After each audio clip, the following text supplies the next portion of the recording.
Grafton. Welcome to the February 10th, 2026 school committee meeting. I'm calling the meeting to order, and we will start with public comment. Do we have any public comment this evening? I see the public here. Okay, great. Seeing none, I'm going to dive right into general business, and we're going to start with the Grafton High School Program of Studies. And we are very lucky to have three folks from the high school here to present to us today. Tracy Kalo, the principal, the president of the high school, the principal. She should be president. Sharon Buckley, director of counseling, and Anthony DiBenedetto, one of the assistant principals. So thank you for being here.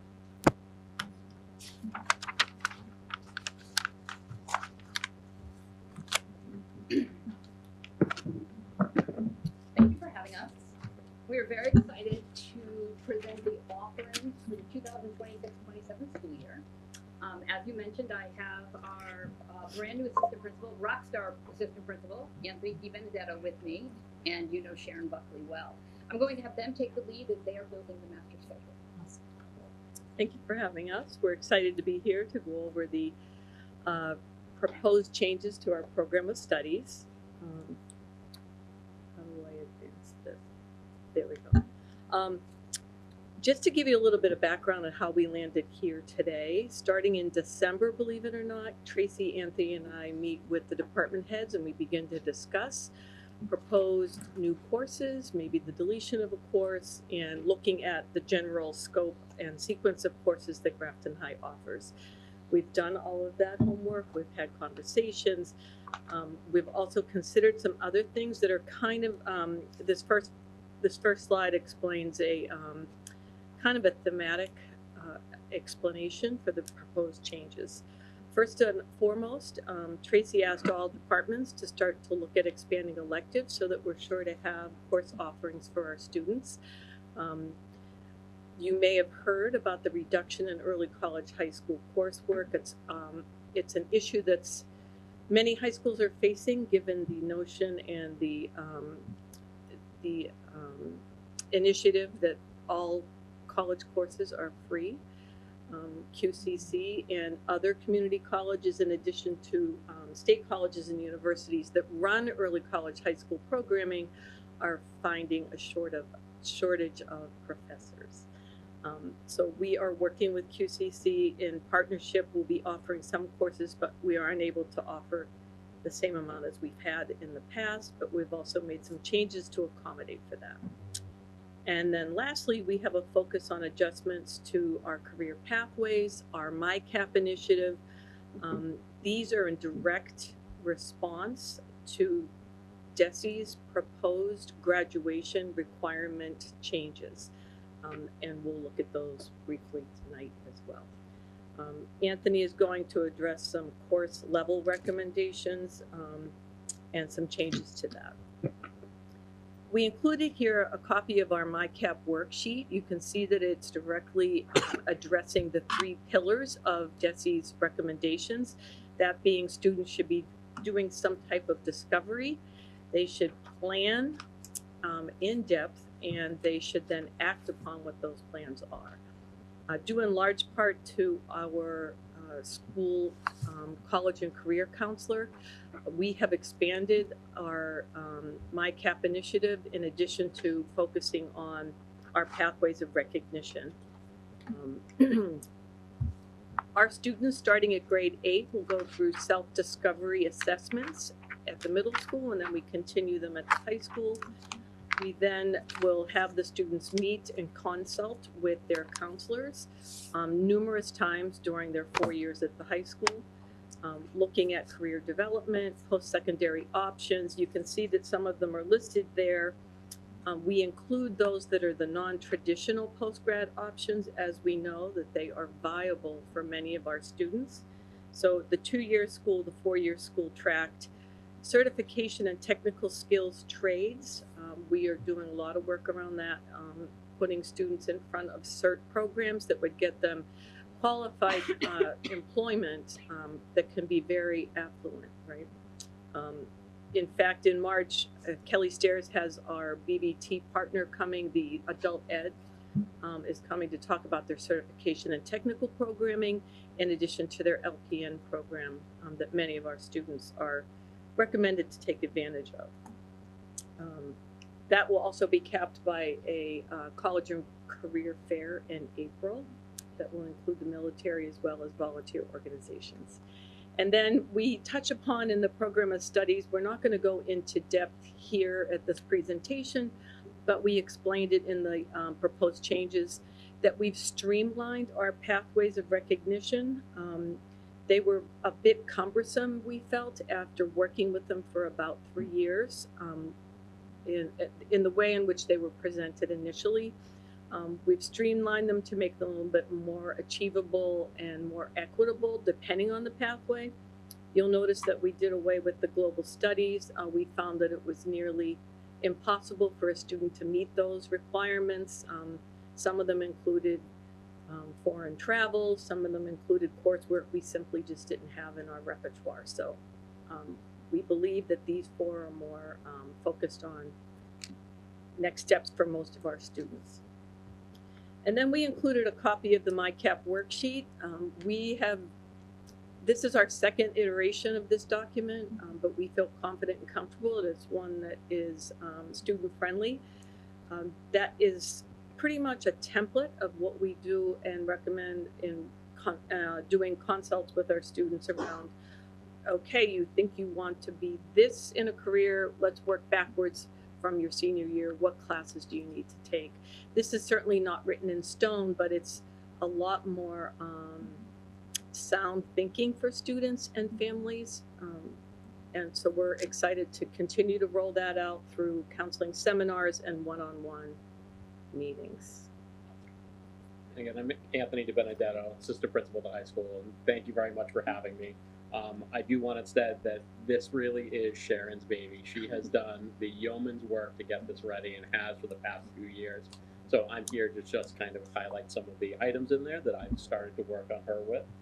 One is the honors level placement process. So new this year, we put in place some ways that a student can automatically be placed into an honors class with kind of a 3-level placement process, or I should say 3-tier. The first is if the student has a practice completion of 90% or higher in the class.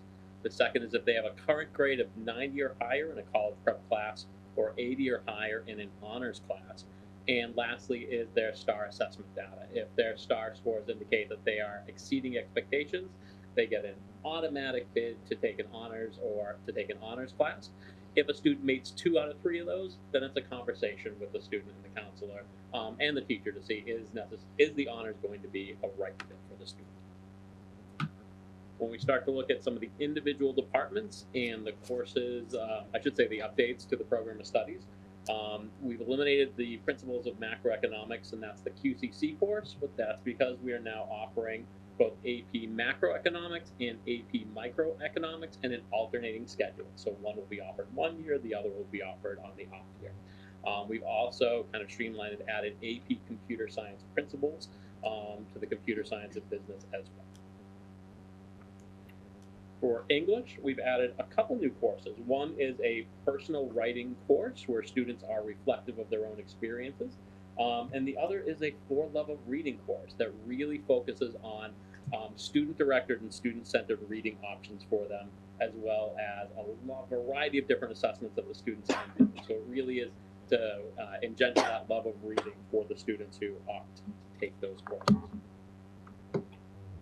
For math, we've clarified some of the prerequisites for quantitative reasoning and for statistics. And we've also added some new courses. We've added Topics in Algebra 1 course, which is a course that students would take concurrently with AG1 as a semester-based course to bolster their mathematical skills as they're coming into the high school. We are also offering a financial math, which is a semester-long class. The math department class is one that's going to really focus on the mathematics of the finances, so algebraic equations. We are also offering AP Calculus BC, and we have the Math Essentials 9, 10, 11, and 12 classes. For science and technology, we have altered the AP physics prerequisites to mirror what the College Board criteria criteria is, and also we wanted to include that students should have completed Algebra and Geometry 3. As the physics is generally a very heavy math-centered course, we wanted to make sure that they had those prerequisite skills. We also looked at engineering essentials and design and adjusted the introduction to engineering courses. That's okay. That's it more closely aligns with Project Lead the Way language, and that's why we changed it to Intro to Engineering Design. Social Studies, we have a new course that will be partnering with Worcester State University. We'll be offering General Psychology. Again, that is taught asynchronously, and it will count as AP weight for courses.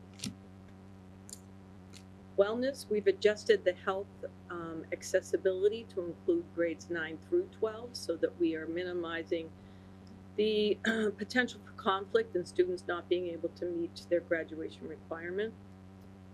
We've added Personal Fitness 2, Team Sports 2, which are diving a little bit deeper into the personal fitness and team sports course offerings. They lend toward a little bit more leadership skill and personal programming development for the student. And lastly, we're offering Life After High School. It's similar to an Adulting 101 class. It's an elective that does not count toward health graduation requirement. However, we believe it would be a really relevant class for students to take. And that's the gist of our changes to the program of studies. Super, Any questions? yeah, super helpful. Anybody have anything? Laura? I have questions. Thank you so much. This is fantastic. I'm loving all the additional classes, especially it's great to see that AP Calc BC. It's really nice to get that extra level.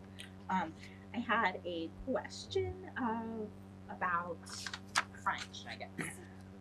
Are we planning on any French 1 classes in the future if we're, no. No. Okay. All right. So So I'm thinking down the path, if language is required to graduate and we eventually need to just go possibly down to Spanish, will we be able to accommodate that? Am I thinking the right way or? No. I'm thinking because we don't offer it right now in the middle school. That's right. So kids will be coming in and they'll still want to take and we're going to accommodate the kids who've had French, but eventually that pipeline, it will dry up. And so will we be able to, right now, So do you think? Kristen and I have discussed that at length.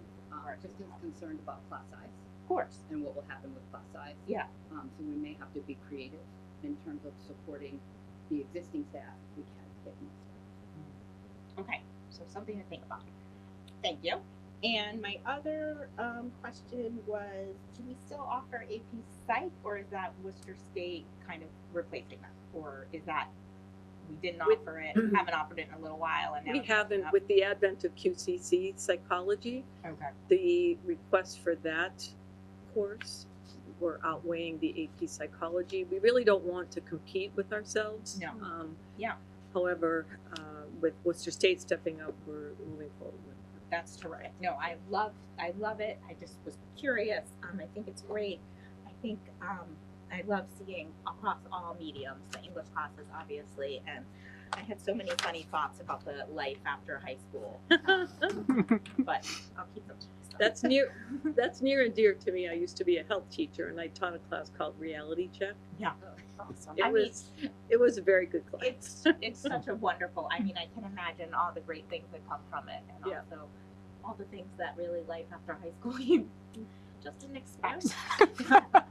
But maybe people make different choices than me. But thank you. This has been phenomenal. I'll stop talking and let other people have a chance. I have a question on the honors level placement process. I can't remember. I thought the discussion last year was a conversation about giving students a pathway without having to seek approval. Is that correct? And this is sort of the answer to that. Is that right? I don't know about the I history. don't recall that. Okay. We moved forward. I actually asked the department heads to create a subcommittee to look at a honors process that is unified and coherent across the building. it came to my attention that people were looking at it differently, and there may not have been consistency. Yeah. So a subcommittee created that process. We then brought it to the department heads as a team, and they put forward some input. They brought it to the whole staff. They had some input, and then we landed on that. Yeah, I really like this. It's like, if you qualify, you qualify, and if you don't quite qualify, there's still a little wiggle Correct. room. I And like there's that. always the parent override. Yeah, that's perfect.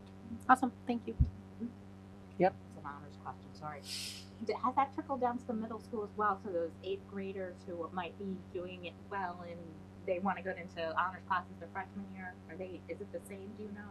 So essentially what's happening from 8th to 9th grade is dependent on the content area. So in English, it is unleveled. So English 9. Right. Yeah. Yeah, there's no Right. honors, yeah. And what typically happens with math, students who are already taking Algebra 1 or jumping into Algebra 2, that would be considered their honors. Right. And then with social I'm thinking studies. science. Okay, so I haven't got the science yet. Yeah, I know. Social studies, there's actually a process that Jocelyn and Maggie, the curriculum leader of the middle school, put together. Okay. It's a fantastic process. It's about DBQs and making sure the writing skills are up to snuff. My understanding of science is that there is not a process other than teacher recommendation and grades. Okay, well, that's a question for another group, I Yes, think. it is. Absolutely, thank you so much. It's good that you brought that to my attention. Okay. To piggyback on to what Laura was saying, so with the social studies, it's my understanding that students have to write an essay They for that, do. right? But none of the other classes, do they have to write an essay just for the social studies from 8th grade to Well, 9th? you wouldn't have to write Right. an essay for English because Because it's unleveled, it's on level. I understand. So I'm gonna, in a shock to no one, dive into the math essentials a little bit because it looks like it provides some more opportunity for kids on IEPs, for example, to be involved in sort of general education classes. So can you talk more about that? And what it looks like? I mean, am I reading it right? Yes. So essentially what we had talked about at length was that there's about 25% of the grade, according to the math department, that doesn't have the skills necessary to be very successful in AG1. Yep. And Paul Myrano, who is the department head and our other assistant principal, and I both were hesitant to introduce a second level to AG1. We wanted to keep it unleveled, much like English. But what we decided as a nice compromise is to come up with a semester-based class on Algebra 1 topics or skills that are very difficult to pick up for that 25%. And so the win-win of that is that those students are going to get the skills that they need, but they're going to stay in Algebra 1. So they will be technically taking 2 math classes during their fall semester. And then if they're all set and we feel like with some benchmark testing, they're in a good place, they can come out of topics in Algebra 1 during that first semester. If not, they can always continue that study. Okay. That topics in algebra class would earn them math credits, so credits toward math graduation requirements. They could couple that with financial math. I don't know if we had that on our screen. We might have neglected that, but that's a new course. There's a year-long financial math class, It's on there. and there's a half-year financial math class. Yep. Those are also designed in keeping with DESE's new initiative around financial literacy as being a grad requirement. And where was I going with that? The topics in math is 2.5 credits. They could potentially take financial math semester long 2.5 and earn their math credits. And then, so then math essentials 9, 10, 11, 12, are those substantially separate? Math Classes. Essentials used to be called mathematics for our life skills kids. Okay. And it was So just it is a life one skills class class. It's not every year. it's not a gen ed class. Okay. Correct. All right. Great. Thank you. Welcome. Anyone else? Great.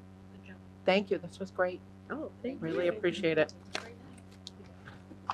With your approval, it'll be on the website tomorrow. Thank you. Thank Do we have to vote? We usually We vote. do vote, so we Yeah. can vote. All right, Let's do it. Madam Chair, Yes. I'd like to make a motion to approve the Grafton High School Program of Studies for the 26-27 school year as presented. Second, Motion made and seconded. Any discussion? On the paper we have, it says 25, 26. I don't know if they want to change that. I think that's because it's the proposed change. It's, Okay. yeah, so I it's just- like That's a, fair. it's a red line. I just want to make sure that that's, Yep. yes, Anything else? that's all. All right. All those in favor? post it. Great Thank you, job. guys. Thank you. Thank you. Have a good night, Tracy. All right. Dr. Cummings, All right, welcome. before we jump into fee discussion, I wanted just to quickly thank Bob DeToma and Bill Robideau. After all of our adventures with technology at the last meeting, they contacted me the next day. They came up maybe a day or two later into this room. They called me in. We went through everything. We used Andy Jefferson as kind of our tech guinea pig at home to see if it all worked. And I think by all accounts, at least so far, they did a fantastic job. So I wanted to send a huge thank you out to them. Excellent. All right. So I put a bunch of slides together that I've shared just to help with the fee discussion. Obviously, it's a broad topic with many different pieces. You can go in any direction you wish. So I was going to run through the slides until you stop me. And then, okay. So in total, I'm going to touch on bus fees, parking fees, those two we have, athletic and activity fees, which we don't have, facility rental fees we do have. And then with tuition, we currently charge preschool tuition, and over the summer we've built up over the last maybe 6 years, summer enrichment. I put an asterisk on that. That's historically been not really a money-making endeavor. If we bring in extra, like we did last year, we're putting that into software that helps us do signups and payments more effectively. Ideally, we could pay our staff better over the summer. We could decrease tuition. At least the spirit when we started it was having high quality programming that fills that big gap during the summer. It really wasn't, let's make a buck. That of course could change, but that one kind of stands out as a little bit different. In terms of current revenue generation, obviously we have the bus and parking fee. We charge $200 for those. We have school choice, that's raised over $8 million. We have a relatively new athletic booster organization, and if you've been to the fields or paid any attention to high school athletics, they're killing it. So that's really taken off. We have really robust PTG organizations. When I think of PTG, it's elementary, but we do have parent groups that do fundraising for all kinds of awesome things at the secondary level as well. We're maxed out on solar, which is great. And then we tuition in students, which is, we've talked about that a lot. That's a really good thing for us. In terms of previous and considered revenue generation, I think it's important to touch on things that we have done in the past. For about a decade, we had two parents, I think it was Debney Marlette and Doug Broad, who went way above and beyond. Basically, it was like a PTG for the town. And they ran that. It was in existence for about 10 years. And then it just takes a lot of manpower and life happens and it kind of faded out. We did make a great effort at starting up an adult ed program. Obviously, we've always been in need of additional revenue. I saw that Aspet Valley After Dark thing that we all get in the mail. They made like $1 million, probably more off that. And I said, oh, if we could make even a fifth, that would be awesome. So we tried. We offered classes. Nobody, it just didn't work. We had a few people show up for yoga, and that was lovely, but it faded out. But it was a good effort. And then in terms of revenue generation initiatives that we've considered, looked into, but yet to be implemented, the one that jumps out is driving school. I think that would be kind of a win-win, but you need a front-end investment to make that work. So we'll start with bus parking and the possibility of athletic fees. Steer me in a different direction if you think I'm off on this, but when we think about any new fees, athletics and then activities are the two that come up the most. So here's a comparison. I pulled as much data as I could. I believe it's all updated. I looked at a bunch of area districts, looked at if they had an athletic fee at high school, did they have an athletic fee at the middle school level, did they have a bus fee? And then did they have a parking fee? And you can see where we land at 200 and 200. We currently don't have an athletic fee, along with Millbury in the area, and Oxford's got the $50. The middle school, it's only 5 of the surveyed towns have middle school athletic fees. And obviously you can see the bus and parking fees. I didn't touch on activity fee here. I'll get to that in a minute. There's been a bit of a movement or a trend towards decreasing or eliminating some of these fees. Both Bellingham and Uxbridge for this year eliminated their bus fee, and Shrewsbury decreased from $320 to $300 their athletic fee and their bus fee this year. Back in the spring of last year, that's been a big topic. It's not a secret. Out of all the districts, Shrewsbury's for a while, they're probably still the most known for having high fees in numerous areas in Central Mass. When we consider athletic fees, I did not include a cap. So for a family cap, an individual that does 3 sports, I didn't put a cap in the numbers I'm about to show you. I did take into account 17% free and reduced. That's what the state cites us as being at 17% for our student body. So in my numbers, they're very rough that I'm putting before you. That's not including that 17%. I didn't factor in any decrease in participation. If you charge $200 a sport, I'm going to guess some kids that were kind of on the fence aren't going to participate. I didn't factor that in, and I put all sports with the same fee. I did not, I should have mentioned this earlier, in the data that I shared with you, I do have the data, but a lot of the districts that have athletic fees, typically it's a little more for football and hockey. Those are the ones that kind of jump out. All right. So we've got tremendous student participation. Just at the high school alone, 329 kids in the fall, 221 in the winter, 292 in the spring. They aren't, I don't have the number, is that 600 kids in total? Numerous kids play numerous sports. A lot of our students play one sport. You can see at the middle school level, we had 96, 26, and 98 with each season. That's awesome. Like, that level of participation is fantastic. So scenario 1, in terms of revenue, if we don't change a thing, we're going to bring in roughly $202,000. That's off of parking and transportation if that number isn't changed.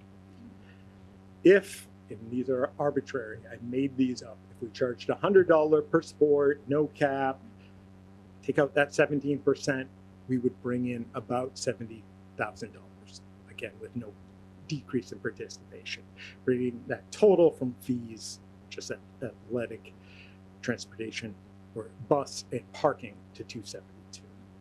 And then, not rocket science here, if it's $200 per sport, no cap, no decrease in participation, we'd bring in an additional $140,000, totaling $342,000. Doing all right so far? All right. So here's the potential revenue summary. As with most things that I deal with and that you deal with, not too many things are super straightforward. And this is one of them in my mind. We need to, some of the complexity comes with like unified sports, middle school sports. They're robust, but they're not at the same level as high school. High school sports, for the most part, are going 7 days a week, at least 6. The different fees for different sports, that's important. And this is strictly me speaking as superintendent. Something that's messy, but real is the need for, if we shifted to a pay-for-play model, without a doubt, in my mind, there's going to be an increase in expectation and increase in expectation for coaches, for what we offer. Our coaches are woefully underfunded. The stipends are tied to the unit contract that we have. To the best of my knowledge, they haven't been touched in about 20 years. There's not a lot of towns, I think Westboro and Shrewsbury actually have an automatic, they built it into the contract that every year it goes up by either 2% and one of them's 3%. I can't remember which is which. So there's always at least an increase. But I picked these, they're all of our coaching stipends are like, this is representative. I picked these three for a specific reason. It's that Shrewsbury in red, they've got a 5-step model. So I wanted to compare apples to apples, somebody that has at least 5 years of coaching experience with us. So they'd be at the Shrewsbury top step, if you will. Dave Mitchell's been with us probably since he started teaching here ages ago. Football, this went back a year when Chris McMahon had been with us for a long time. And for lacrosse, we've got Carl Moyson, who's been with us more than 5 years, does a fantastic job as our girls lacrosse coach. So this is apples to apples. This is right out of the teacher contracts. They're all public, easy to find. Even if you added $2,000 to the coaching stipend, they're still short. That's a big issue. So if you were to impose fees, I would simply recommend that we take a good hard look at that.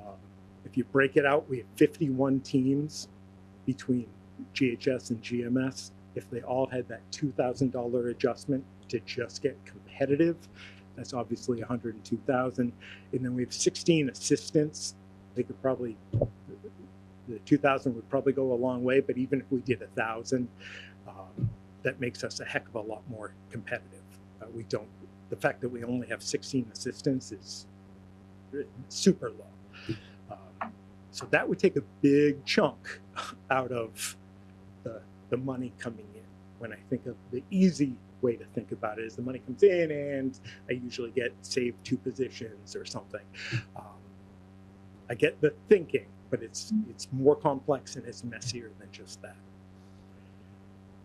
If we did an activity fee, that's inherently super messy. Sports is pretty straightforward. You know who's on the soccer team. Since the day that I arrived, and maybe it preceded me, we wanted kids to do as many activities as humanly possible. That's always been a big thing.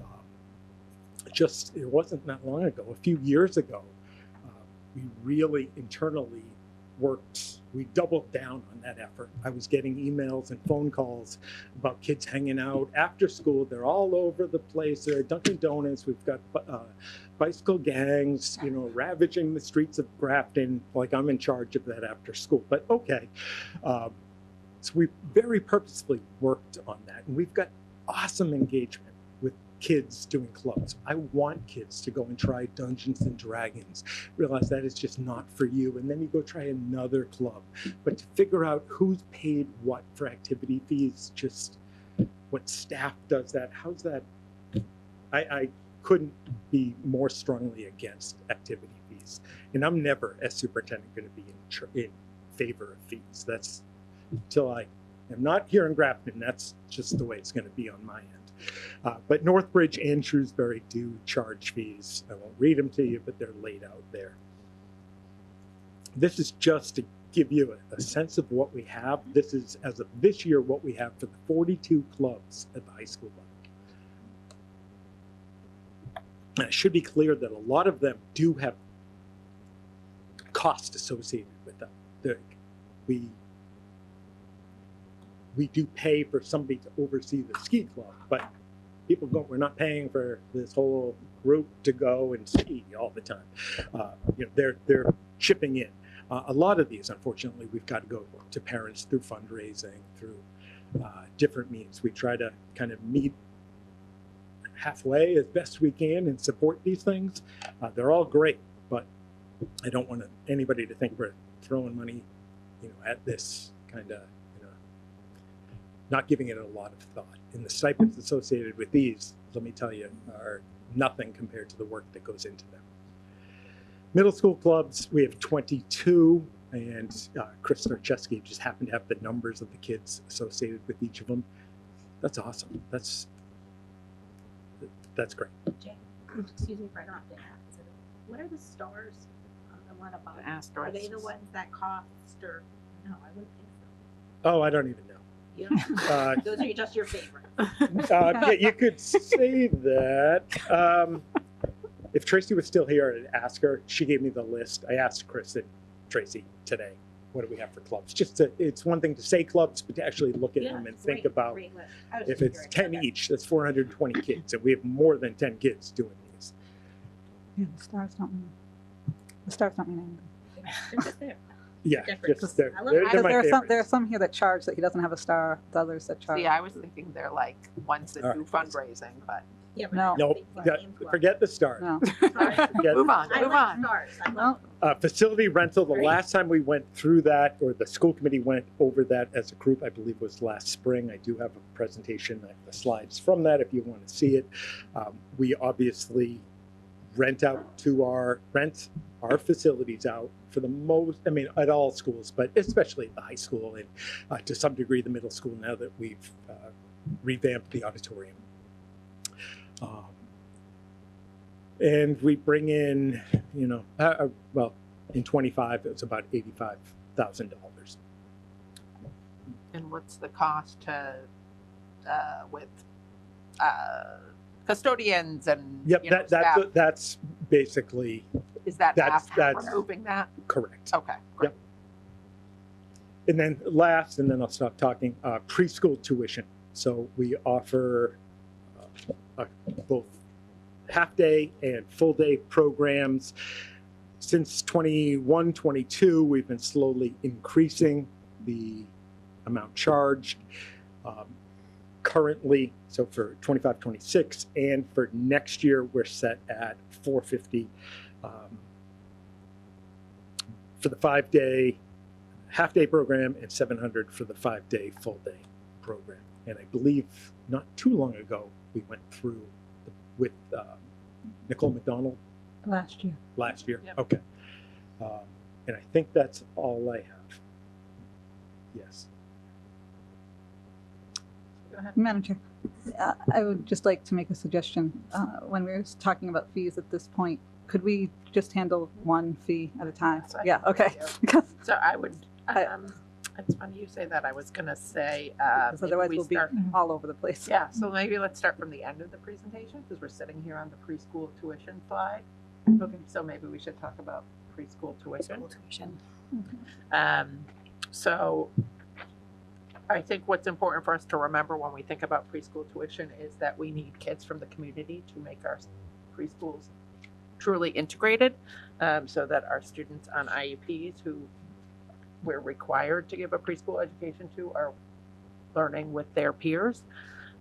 So we don't want to make it inaccessible to the average family in Grafton.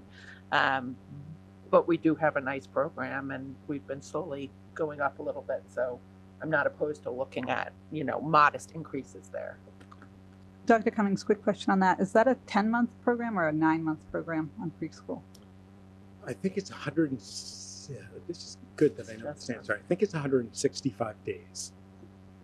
Okay. So they Do you want start me a to divide little it? later. Because it's about, you charge by the month, it looks like you say, right? We That's- do. So how many months are we charging is my question. Let's go with 9. That's fine. Okay, so Oh, like, September to May. so, okay, 4,050 for the half day, 6,300 for full day for the year. Just multiply- I don't know I what thought you're you were looking making a at. statement. Sorry. No, I thought that you were confirming when you were looking through your notes. Nope. Okay.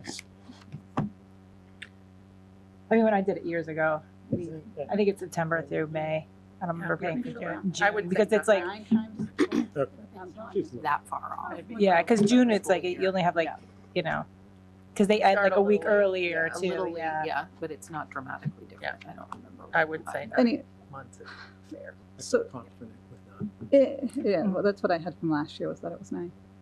I would recommend going up on them. If you look at the neighboring towns, this was even my presentation from last year. Last year, Millbury was charging for 5 full day, for the 9 months, $6,700. Northborough Marlboro for 5 full day, 9,400. Uxbridge, 7,000. Bolton, 9,600. I mean, we are the lowest by far for the 5 full day. We're more in the realm for the 5 half day, but it looks as though typically they're charging like twice as much. No. Can you say, because you were giving the full month, do you have it, I mean, the full year, not per month amount? can- Sorry, I know, but I didn't write them down quickly enough, so Yeah. thank you. So in Millbury, for example, they're charging $750 a month. For full day? For full day. 5 full day. Yeah, Okay, so $50 extra a month. right. Okay. Now, granted, they're charging less on the half day. Okay. Well, and I'm telling you, these numbers were from last year. I have not read. Fair. That's fine. They were charging like $350 last year for the half day per month. Sorry, my numbers are by the year. What is, do we have more? 10 month? We have It is a 10-month. Thank you. That makes a difference. Yep. They are charged for 10 months. Well, then,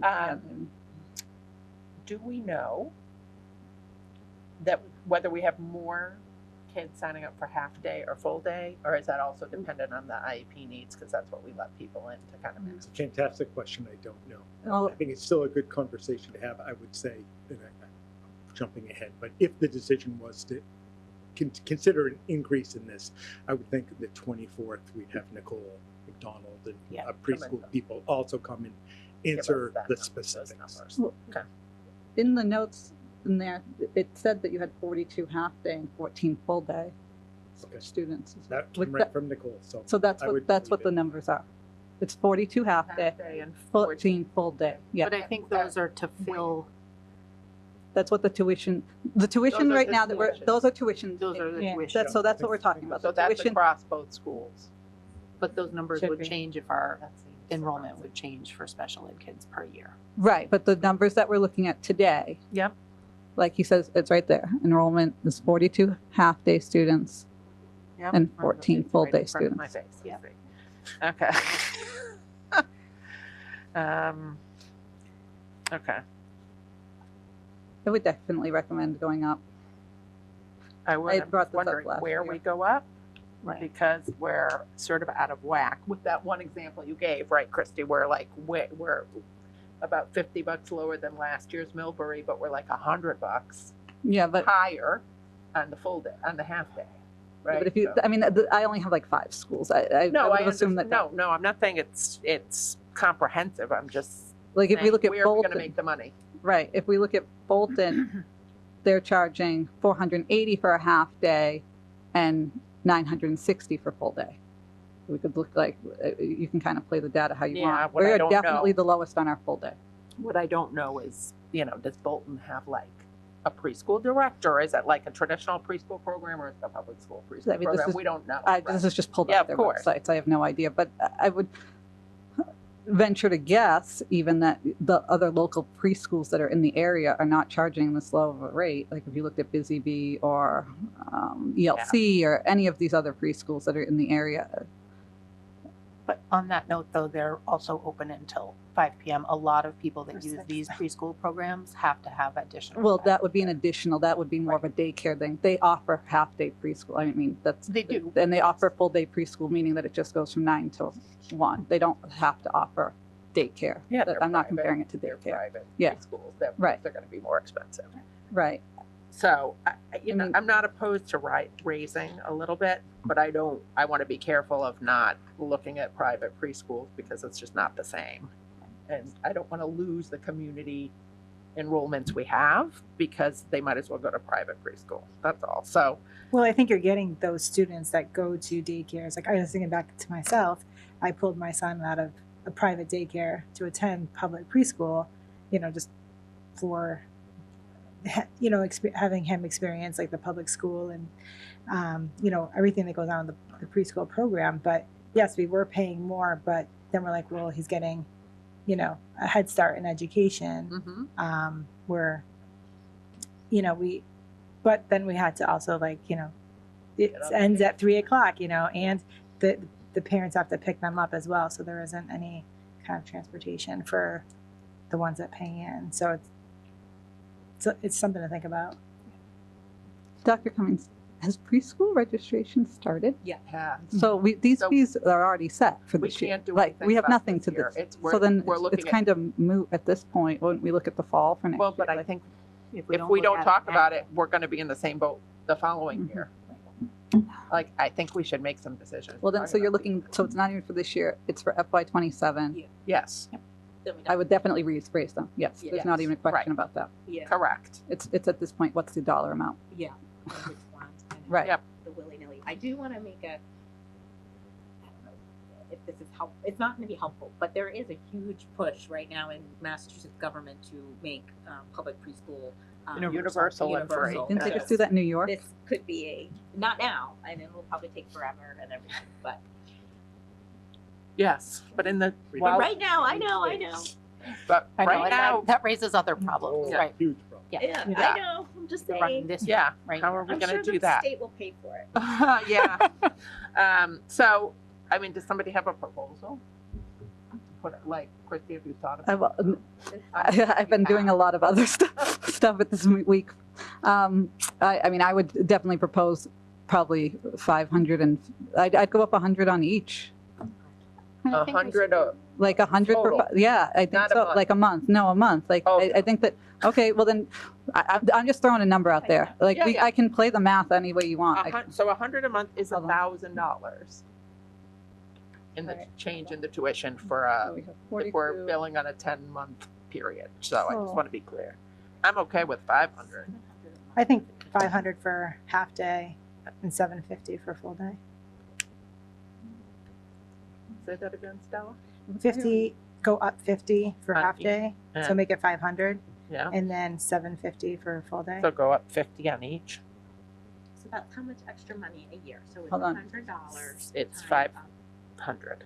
You want to go up to what amount, Stella? Say that again. So it'd be 500 half day, Yeah. 750 full day. For a family, yes. If they're paying $500 more than what they were paying, Should be if like- it's $50 times 10. We'd make 2,500 times. But that's if you keep the enrollment. Let's, Well, I mean, Right. to be fair, at this point, we do have wait lists. Like, people want the spots. If you make it too high, yes, I worry Mhm. about that, but I'm not. It's I just a think adding game. $50 a month is not gonna No, make no. the kids dry up.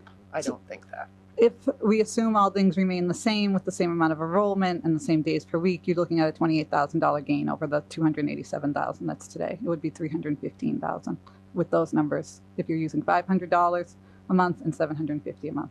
If you want to, we can play this game again. Say that name. Say that So 28. if we use the same, if we assume the same enrollment remains the same, and we say $500 a month. If you want- Well, I just need it. We need to. And we we're gonna say, get everything do you, together. I feel like I should share my screen.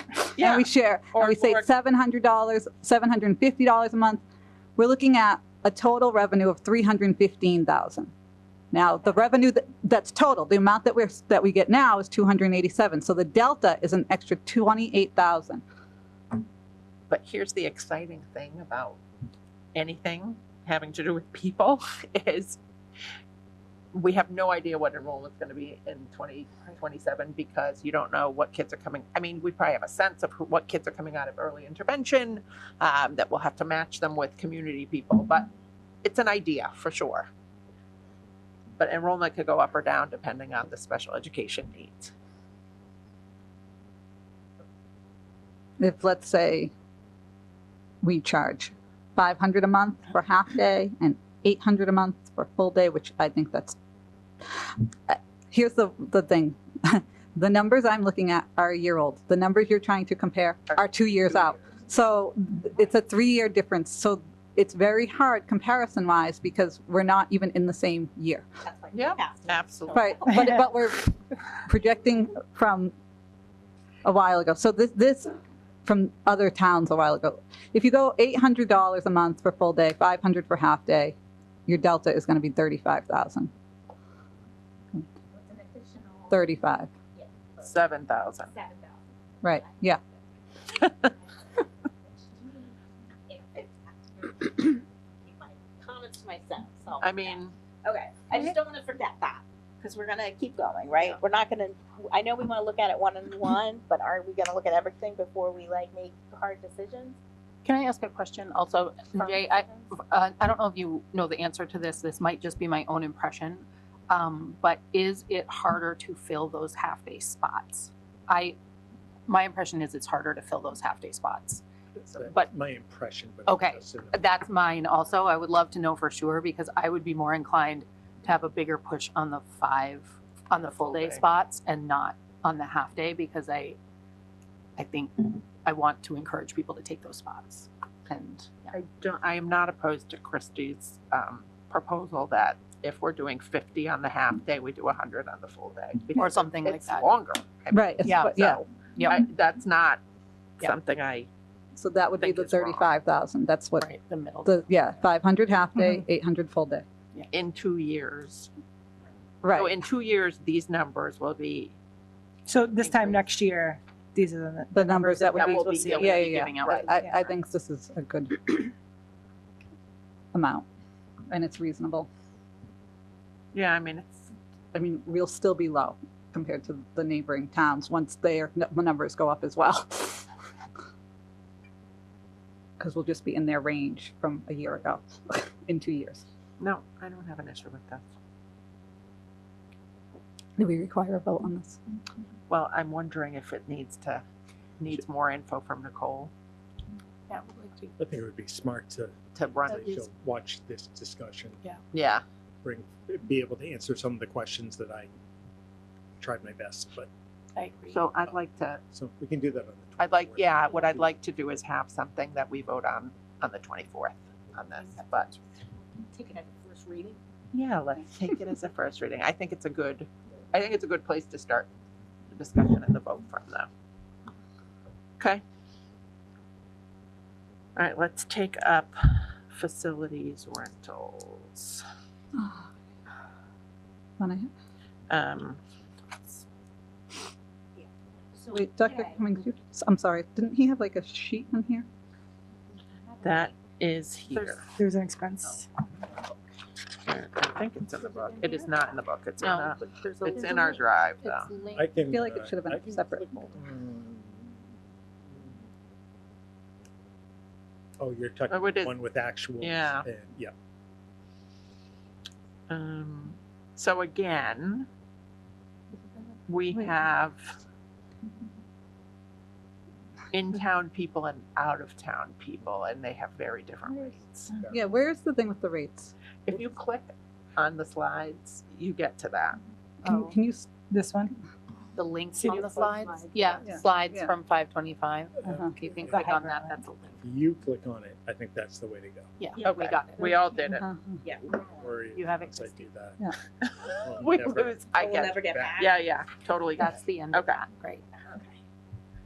I would at least like to start with talking about athletic fees. I was thinking about what, not athletic fees. What? I'm like, what? Sorry, field Field. fees. Yes. Yes. I was thinking about when our good friend Frank came, and he was talking about, we were talking about the field and how much we've heard from Mhm. families in the district and all of that. And he was talking about how we went to visit that college and how pristine their field was Yeah. because they use it 6 times a year. Obviously, that's not what we want from our public building and all of that. I totally get that. But I would like to see a little bit more go into that because when people rent the cafeteria, they're not really wearing and tearing down the commons, right? They're not. They when might be. rent the, well, But I know what you're you saying. know what I mean. It's not. We're not replacing the floor because people have been renting it out. The fields, I think, and I also understand because I know Jay in the past has talked about, where we want it's still our town people that we're like taxing, right? It's still the soccer clubs, Right. the lacrosse clubs, and all these things. So it's coming from the same pocket of money. But I do feel like that is the most expensive thing to upkeep in this list. I'm looking at auditorium, cafeteria, gym, classroom, LGI room, library, fields, right? Probably the most things that are rented are auditorium, cafeteria, gym, and fields, right? So I would like to go up. I don't know how much. I Yeah. mean, 50 an hour, when you think about how long you rent it, you probably have to rent it for at least, is there a minimum 4? Mm-mm. You're renting a field? You have, It would depend. If you need a custodian, right, that's the minimum of. okay, but it's like Right. I have Saturday morning soccer. No, you could. You could do an hour. You can do it. So you could pay us $10. Uh, So if you're doing an hour every week, or you need lights because you want to do a game under the lights, and we're paying for the lights. I mean, Yep. Right. those are things that cost. Like other towns charge a minimum of so many hours if you're going to rent. The for- fields or Yeah, the field and the specifically. auditorium. And then the other thing with this fee schedule, if you look at it, I know that we had adjusted it last year, and I thought that Dr. Cummings and I talked about it afterwards. We were supposed to bring it back. If you look at the auditorium for in Grafton approved group, the auditorium, which is probably the most expensive thing, right, on the other side, is it's $25 for GHS and GMS. That's less than a classroom. We're charging less to rent the auditorium than we're charging to rent the classroom. Does that make any sense? Oh, I see where you're looking at that. For qualifying Grafton program. Right. For the high school auditorium costs less to rent than a high school classroom. It costs $25 an hour versus $30 an hour for a classroom. That makes 0 sense. You're not, I'm what looking are at you something looking at? totally Yeah, different. I'm Okay. looking at something you're different than Dr. us. Cummings, can you open up on I will open it, but I just want to. Let us all know that we Pretty might sure that lose. this portal will be like where Stranger that Things. goes. That's not where that goes. Go down I've to your been website. into this Okay, Stranger Things okay, portal let's go for before, but oh, No, told I'll you. come in and get you out. hold on. What's your favorite Oh, song? maybe it's That's gonna take you. Nope. You want us to go to the website? I want you to go to the Tell us where website. to Go to the website. Oh, I told you that I was. think I'm like Oh, Bill well, we Gates. all went to the link in the We'll document. go to the website. Go to the Yeah. website, because the link in the document is Oh. taking you to there. Oh, So some Yes. old thing. oh boy, Yeah. we're never getting Just it back. Just Record. escape.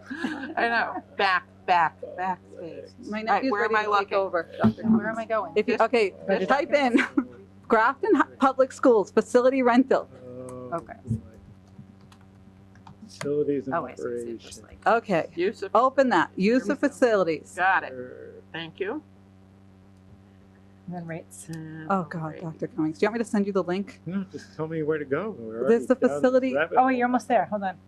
Go up. Rates for school facility. I have no idea. Up or down? All right. So go to the search. And type in. Go all the way up. Go all the way to the top. This is See, it says search the site on the left. Left top.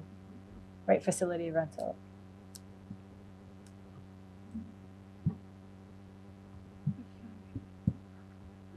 Yeah, this is great. Use of facility. No, no, no. You know, when you're looking at it, Is this, am I looking at the same thing? Yeah. And then, Then go to click- the right where it says rates. yeah, The green. Yes, I think we are. and then Yeah. open that sheet, Yeah, you have to click make on it that big. UDF thing at the top. At the, There. Yep. there you go. You did it.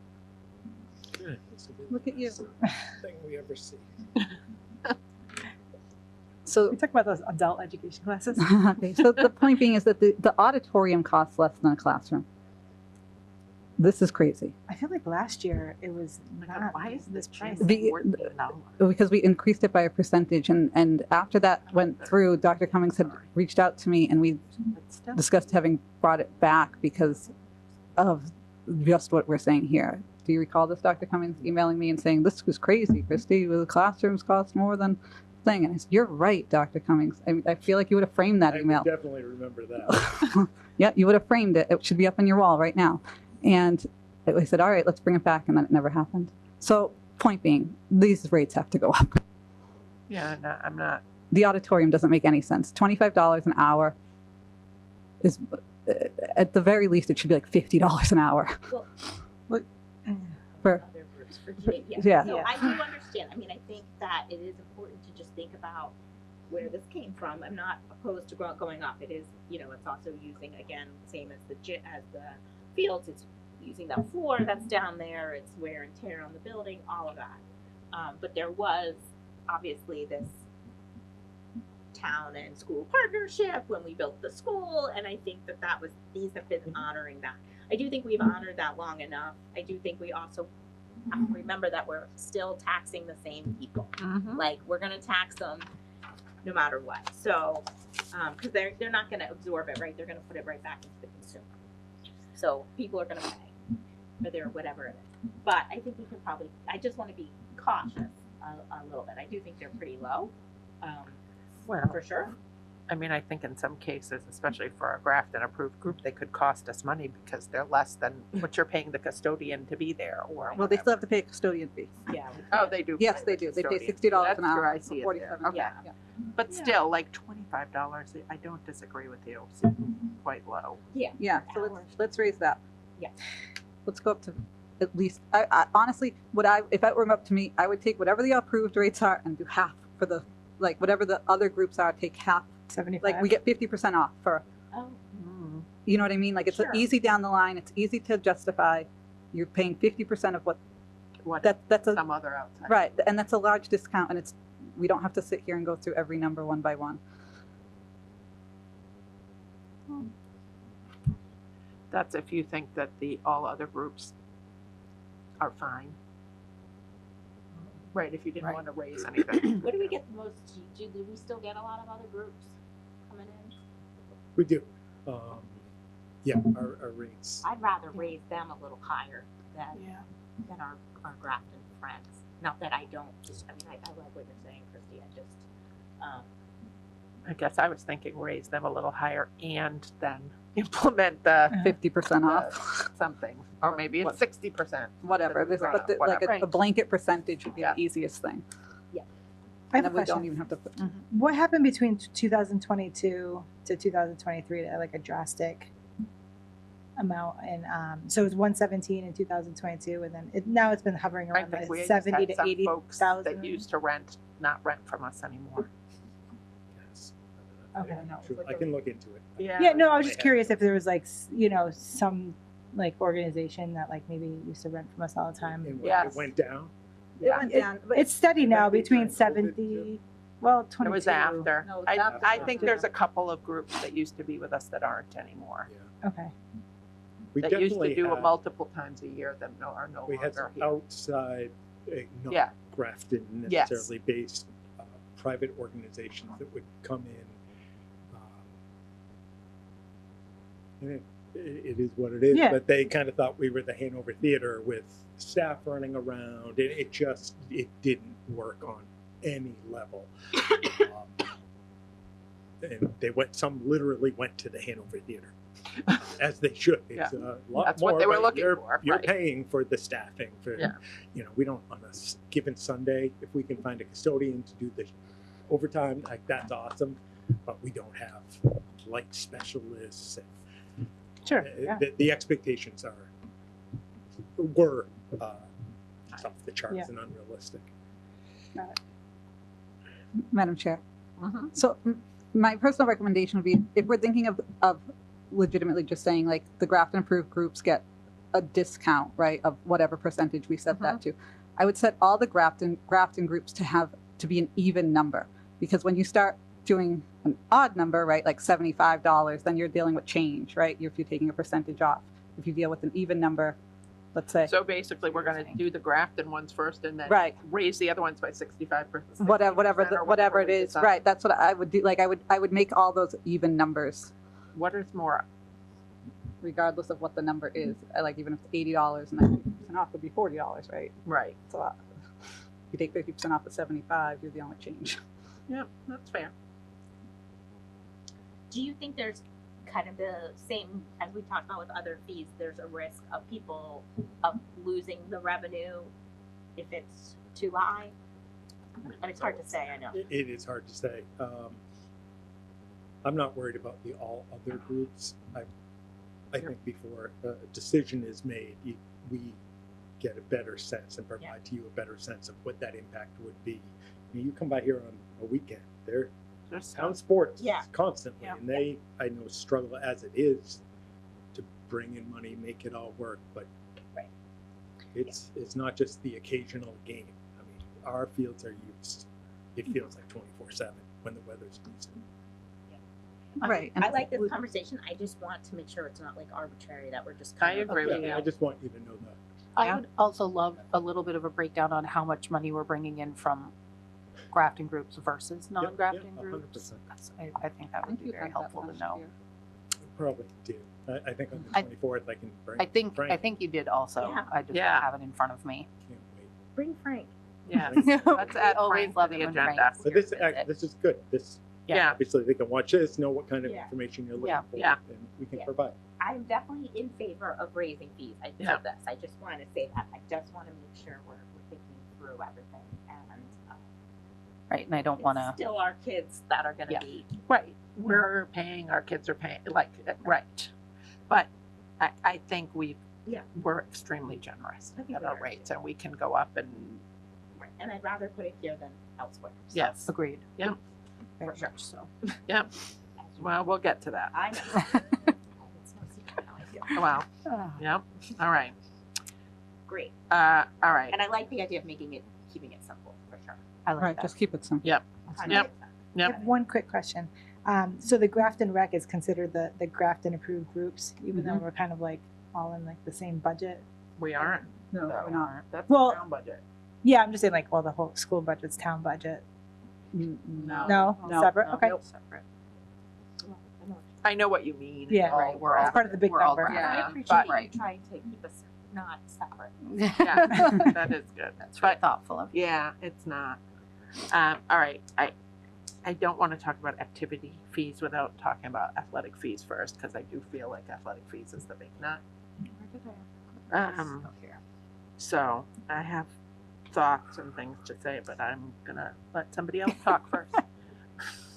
If anyone wants to start. I'm happy to go first. Okay. It's not going to be a surprise to anybody that has followed the, but I'll say it again. Because this comes up. It comes up a lot because it's an easy, Yeah. it's an easy. Matt and I at home we say, "Can't you just?" That people say a lot, like, "Can't you just?" And it sounds super easy. And I'm always like, if it was easy, it would have been done, right? And I appreciate the thoughts because, yeah, can't you just? So, I'm going to acknowledge how real and difficult our budget situation is. I totally get it. I also understand why we are bringing up athletic and activity fees to increase revenue, to hopefully lower potential taxpayer burden. But I need to be very clear on why I oppose the pay-to-play fees. I feel like the research is consistent. When schools charge athletic fees, especially in the 100 to 200 range, student participation drops. In large district studies, participation declined about 10% at 100 and roughly doubled at 200. I feel like that matters because our families are already paying $200 for transportation and parking fee. And in another life, I always say I think that's so bizarre that we have to charge people to come to school. Once you put these fees in place, they never go away. That fee was in place before I got here and has been here, and we've gained money from it. That's great. But adding another required fee risks pricing our students out of school-connected opportunities.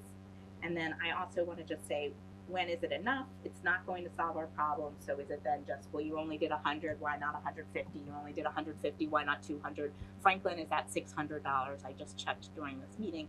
They did have a failed override. $600 to play a sport, a high school sport. They don't compare us to Franklin, but they also needed an override and didn't get it. Waivers are often cited. People love to say, okay, if they're on free and reduced lunch, that doesn't fully solve the problem. Many families don't know how to request them. They don't qualify on paper, but still struggle, or they just feel uncomfortable asking. The kids just won't ask. So the result there is that students quietly opt out.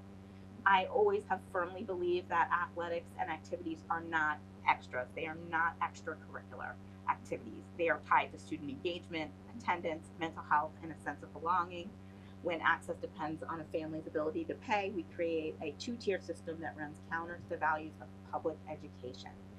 And when people point and thank you for pulling this slide together, that's right up there, Jay. I really do appreciate it. I didn't ask this, but we don't get the full picture. We don't see all those other revenues that those school districts bring in. Do people go to Douglas and are they bringing in millions of dollars in school choice? No offense to my friends in Douglas, I'm guessing no. Same with Northbridge. Are they getting any additional revenue? So yeah, they're getting money from the fees, but I don't have a clear picture of all the additional money that's coming in, and I don't want to lose that message when we're talking about this. So basically, I love that we're talking about other ways to raise fees. I totally get that we're in this budget, but I do not want to negatively impact our student achievement. And I'll just finish on this. I'm in the midst of a college application season with my senior son. College right now, and you guys are all behind me, it is so different than we were when we were kids. It is no longer about your grades, about your, kids are already behind when they're financially, when their families aren't in that financial. They have to have activities like beyond belief, all these things to build their resume. They have to practically, like, I don't even know, solve cancer. It's kind of crazy, that top tier or that next level down, or a lot of schools. It's not like when we were kids. And then we're going to put one more barrier. They're already kind of struggling sometimes in Grafton because we don't have all the things that other school districts around here offer to the east of us.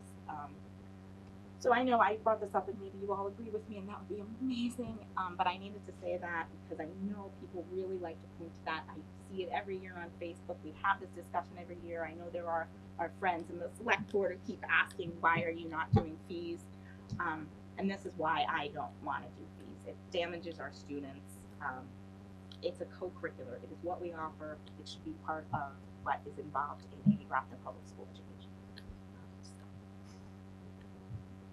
Rebecca? That was beautiful, Laura. Thank you. I also, like when you said that when they make fees $100, we lose 10% of kids.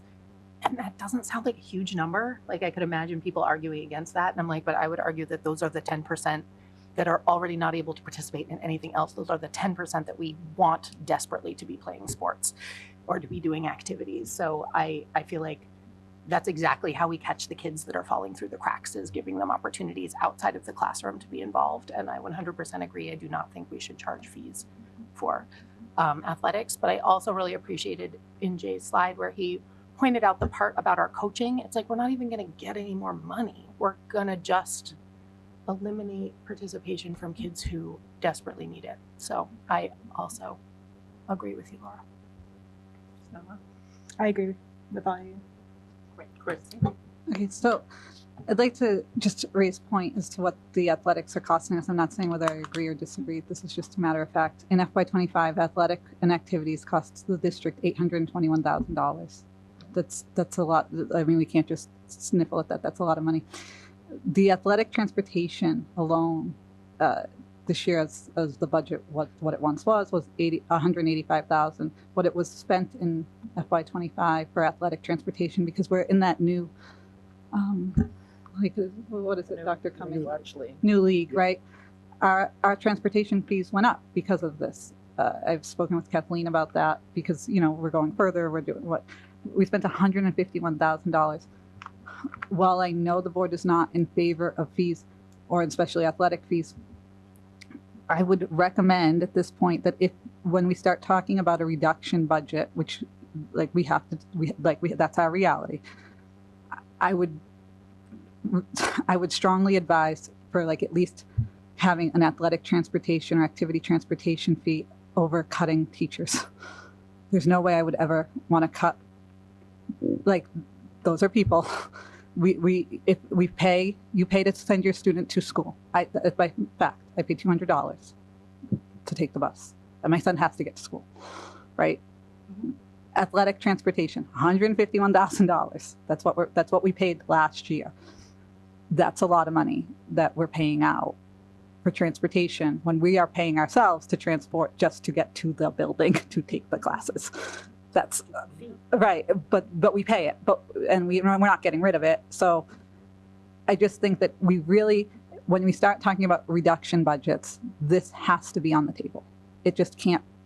We can't afford to just give it away at this point. If we're talking about cutting staff, there has to be on the table this as well. So that's all. Okay. I'm going to start off by saying that I have a varsity athlete at the high school, so She's the future. I should have. Well, I just want to be very clear.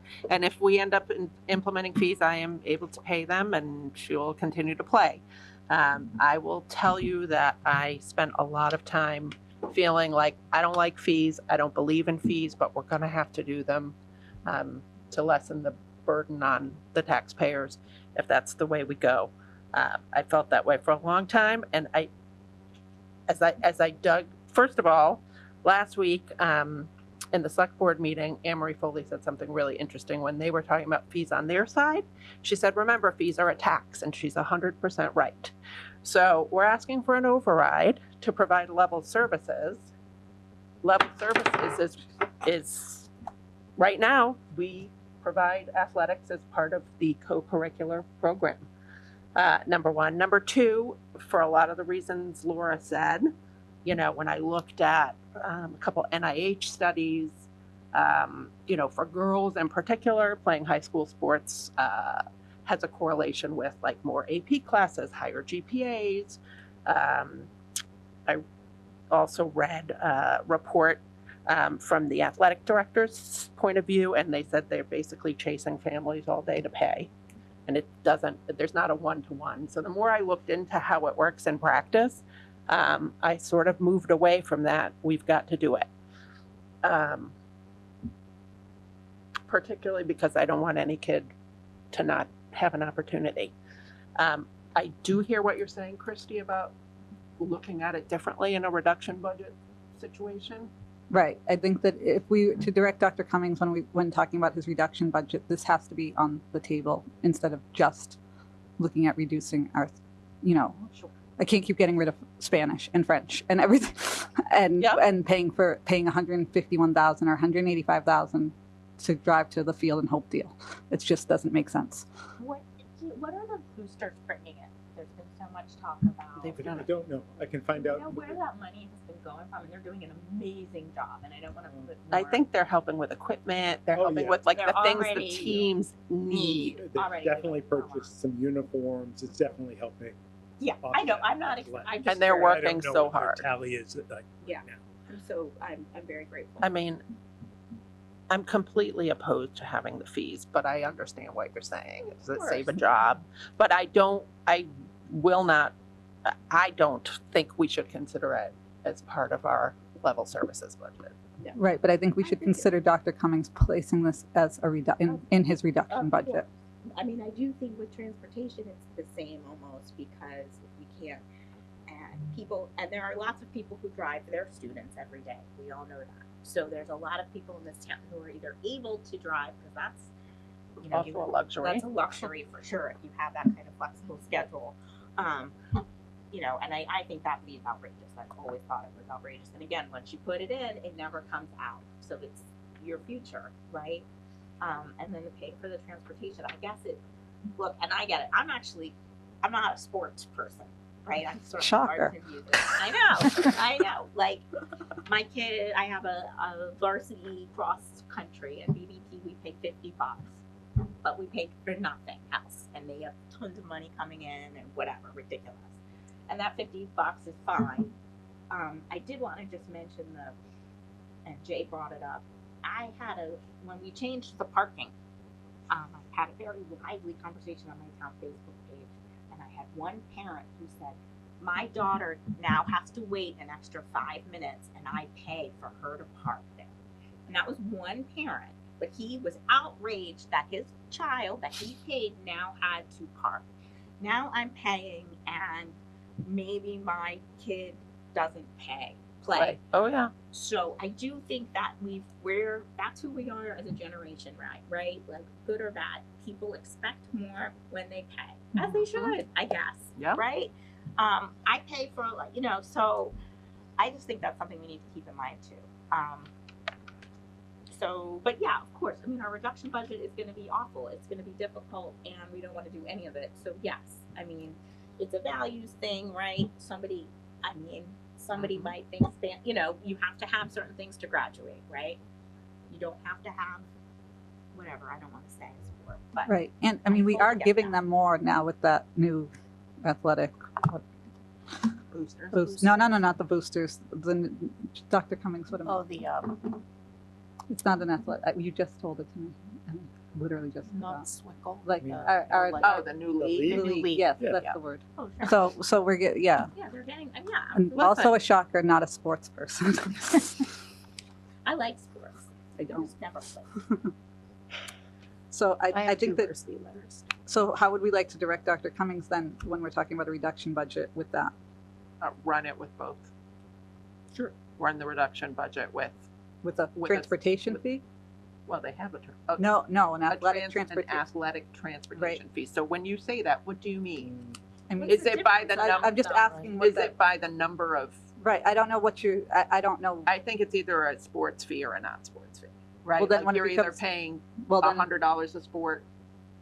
so is it a sports fee or a sport and activity fee? Because you're gonna Well- get parents that are gonna argue, and I mean, I would be one of them on the other side saying like, my son does robotics. That is basically a sport. He's there every Saturday. The fact that I wouldn't pay for that seems ridiculous if you're paying for basketball. I Like, don't disagree like with you. I would want to pay for that because Do they take a Do you bus travel? to their? we do not take a bus. You No, guys we're drive. the only ones that don't take a bus to the thing. I mean, this is We're the happy can to of, pay for it. this is You the need to can pay of worms though, right? Like Right. DECA, So then it- DECA takes buses and student council Sure. Right, takes so buses. is it an activity, Give it athletic all. activity fee of $100, like he had said at the beginning? Is that what we're directing him towards? No, No. I'm not. For a reduction budget, I'll be happy to put it all on the table. I'd The want to other see thought- what it, Sure. right? I'd The want other to thing see what is it looks not like. having- I'm not, I would run the numbers with $100 Or do we, Run it without as many sports. or do we just make or parents drive their kids? Well, no, they're never gonna get, Like, No, like, but it's, never gonna I know, but it's I mean, like, that's, it's the, then you don't have kids playing sports at all. but because, that's the, I mean, But that's, that's kind of where we're going, That's, right? that's Like, what we're doing. like, though. I get Like, your, at that this point. Kinda being NIH a study told me little- 1 in 7 parents whose children did not play middle or high school sports cited cost as the reason. Like, They're Right. already behind if they don't have a lot of money. They're already not on the club sports. They're not already Right. not on. So the kid who joins track because they can't do anything else or they can't afford anything else, and all they need is a pair of sneakers. It's so gross, and it is gross. it's not our values. And exactly what Jay said earlier, we're gonna pay the people more, which we should be doing anyway. Right. So it's Right. not. Yeah. I mean, sure, of course, we have to look at everything. right, this is just for a reduction budget. And add it in, and let people I would- know. I would like to see it next to the reduction budget to see if it has an impact. I can do That's Well- what I would say. And you're going to hear from all the people that'll say, I can afford it. And that's awesome. Go back Not to your gonna Right, hear $100 from for the people. that. Right. Mm. to the Listen, They don't even know. Here's the thing, the kids who know it's a struggle for their family won't ask. They won't ask, exactly. You're not gonna hear from their parents because their But you parents already bring- won't even be aware they want to do it. For the 100, it's 70,000. See the athletics So 100. it'd be the 70. It's Yeah. It was 70,000. 140. And for if the you're giving- 200. If you're increasing stipends, you've actually lost money. Yeah. Just FYI. Obviously, You Yeah. don't- you Unless wouldn't we do that. Well, you 200. can't do both. Yeah, so. Okay, but again, That's the message. you're paying somebody. Now parents are paying. Now parents are yelling at coaches because their kid isn't playing and the coach still makes what The they same. made before. Yeah. That's, I mean, Parents are gonna that, be yelling at coaches whether they pay or not. I don't Like know how that- to get coaches as it is. Right. The reality. no, they just care. Like they Yeah. They do, and they're not doing it to get rich. They're great. But if you counted up the number of hours they put in, I had to do track for a number of years. I didn't get paid for it, but it was Saturdays, Sundays. It's kind of You a labor of traveled? love, but boy, if you did an hourly rate, it would be laughable. They go way above and beyond. So So for a reduction budget. Okay. Yep, again, can I do just like to see it next to it. I don't want it in the budget until we evaluate it. I mean, it's fair to evaluate it. it. Okay. Okay. That was it. That's all the fees. No, we had parking and bus. We Oh, didn't- parking and bus. I certainly don't want to go up. I think that we should go up on the parking, even if it's a nominal amount of $50. They do not have to drive to school. That is I not. know, but look at our parking compared to other places. Like, we're already super duper high. Yeah, but what, Why Dr. do they Cummings, you pay had, the you same had as the some bus? slide that showed a cost association with I mean, what does it cost us to have it people was something. park? It cost him like $44,000 or something he had on a slide. He had It on, must have been what we utilized the money for. I don't know. We are limited in what we can. Yeah, use right it for. here. No, you said total expenses.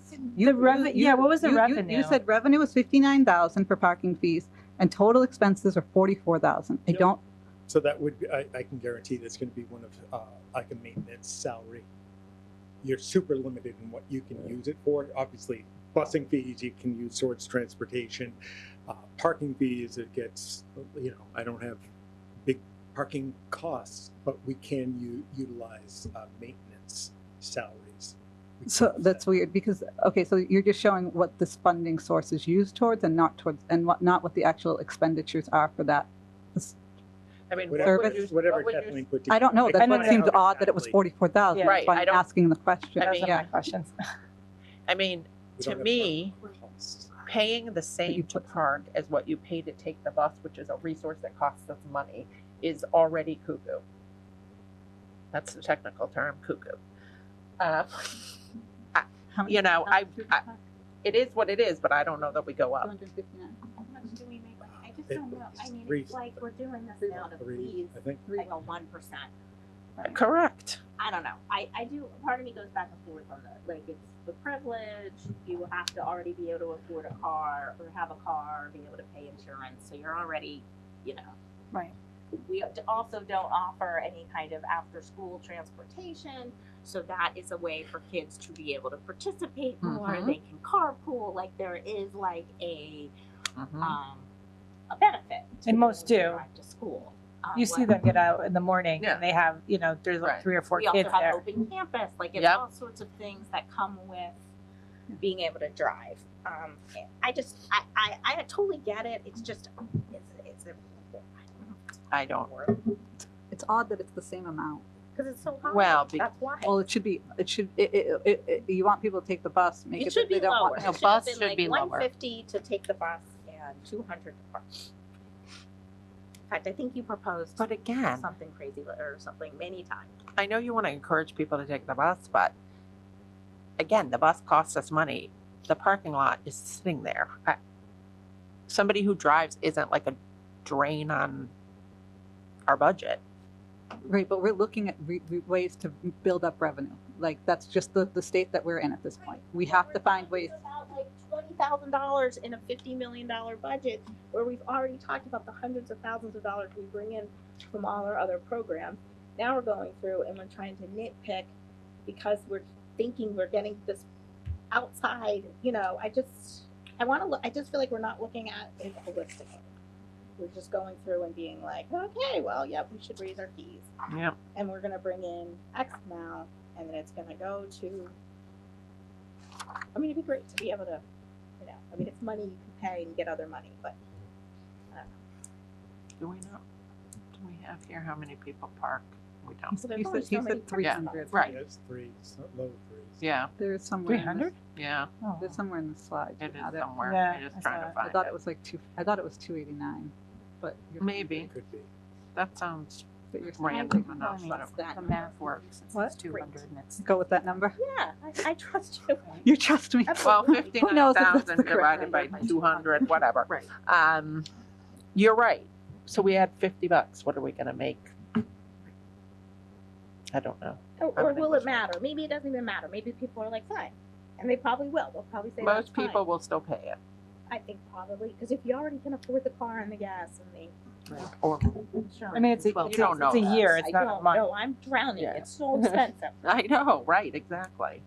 Yeah, my kid drives to school, but yeah, the insurance, the gas, the whatever, it's not cheap. Oh, should I have recused myself? I have a kid who drives to school. I don't know. I'm not married. I feel, again, we're taxing people in another way. How much can they bear? But I suppose it's putting it in the reduction budget, and this is your choice. You can all pay for this. You're a la carte, or we think of it as a true public education system where everybody pays for what you get to go to Grafton. right? And if not, then yeah, this is what people want. They want to see the school people suffer. Your kid goes to school, so they should pay out for everything. We should charge for books. We don't? People who take physics, it's the a sign. teacher gets paid more. They should pay. So, yeah, so are you saying to put that in as a reduction budget or? No, I'm definitely not. Okay, so then we'll just leave that. You guys, I mean, you do Like, do you want to just leave that, Leo? I really didn't, I didn't, I mean, I didn't think we were gonna spend a lot of time on Okay, yeah. transportation fees. I think they're on the higher end for towns in the area, and I am comfortable with where they are. Okay, so to just to recap, Leora, so we're looking at the preschool. Yep, That's real. That's not as a reduction budget. That's what we're looking correct. at for We would do real. that no matter what, We're doing that no matter what. We're looking at the facility rentals, no matter what. no matter what, bringing them up to some sort of an even number, Yep. and then saying a percentage decrease.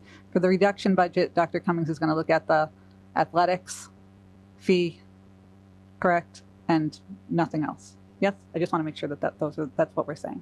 To That's- recap this. That's what I understood, but I Right, don't know to if the recap whole the committee's in statement. agreement, so. Okay, Do you get that? Did that? I understand.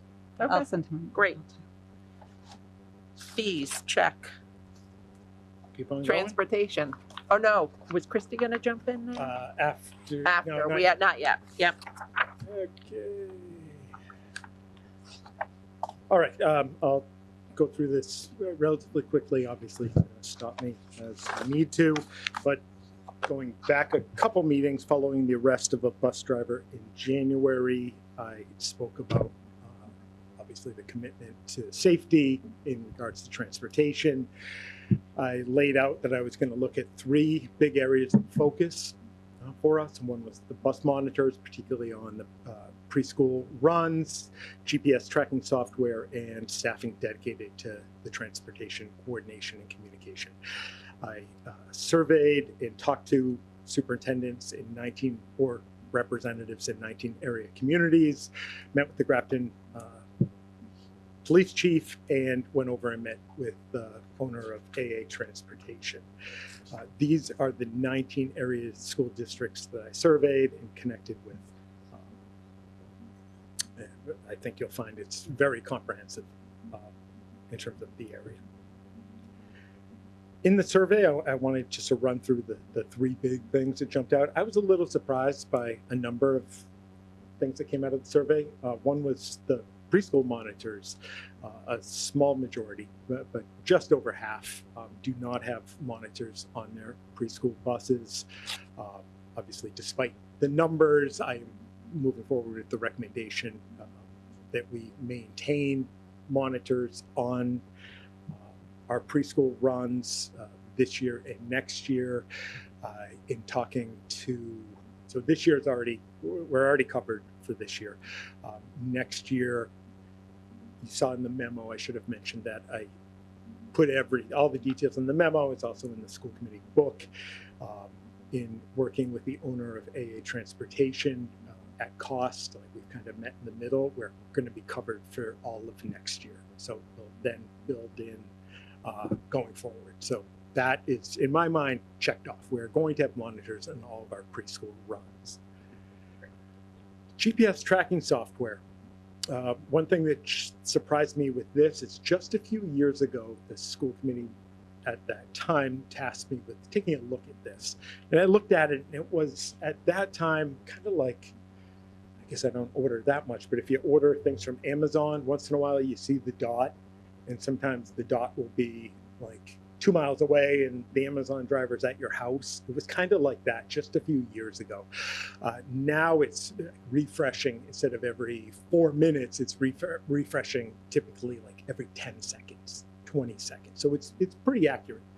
So that was a bit of a surprise to me, and the cost has gone way down. I want to say it was $40,000 a few years ago. It's like what we're looking at potentially piloting is about $7,000 for the software. Which is just much more doable. So when we surveyed those 19 area communities, about 70% do not utilize GPS tracking software that's shared with parents, and 31% did. tied directly to that, which I'll explain in a second, we don't have anybody dedicated to transportation. I did it kind of on my own for years, and we hired Frank. Frank is our director of operations, and I basically tricked him into helping with transportation. It is, everything about it is, it's not fun. So the two of us try to split as much as we can. When we have questions, and we get hundreds and hundreds of questions about bus stops, for example, one of us drives out to the bus stop. We try to just make it work in our daily route between schools, but it's just the two of us doing everything in regard to the coordination and communication of transportation. The one caveat to that I'd add is principals certainly try to do a great job, but they're also, when transportation for their school is taking place, I want them outside. I want them talking to parents, talking to kids. So it's not like they're sitting there in front of the phone and a computer screen, answering in real time. It's much more reactive. So again, there were 63% of those 19 districts do have a person, either a full-time or a part-time coordinator. The majority that do have coordination have a full-time person. So I mentioned that they come together, and this is, I think, my last slide on this. And going back to the GPS tracking software, I couldn't find anywhere in the state that might exist, but I couldn't find any district that offers the GPS tracking software that doesn't also have a district coordinator.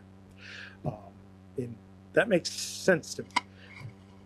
So in the area, out of those 19, here's an overview of the 6 districts that do have the accessible GPS. The only one that doesn't have a coordinator actually does have a coordinator, but instead of the school district, Oxford Public Schools, paying to have a district coordinator, they pay, but it's through the transportation company. So whatever that salary is, I'm making it up, $60,000. That's just embedded in their contract as additional cost. The reason I had a really good conversation with the director of transportation in Hopkinton. So I called him and asked him about their system.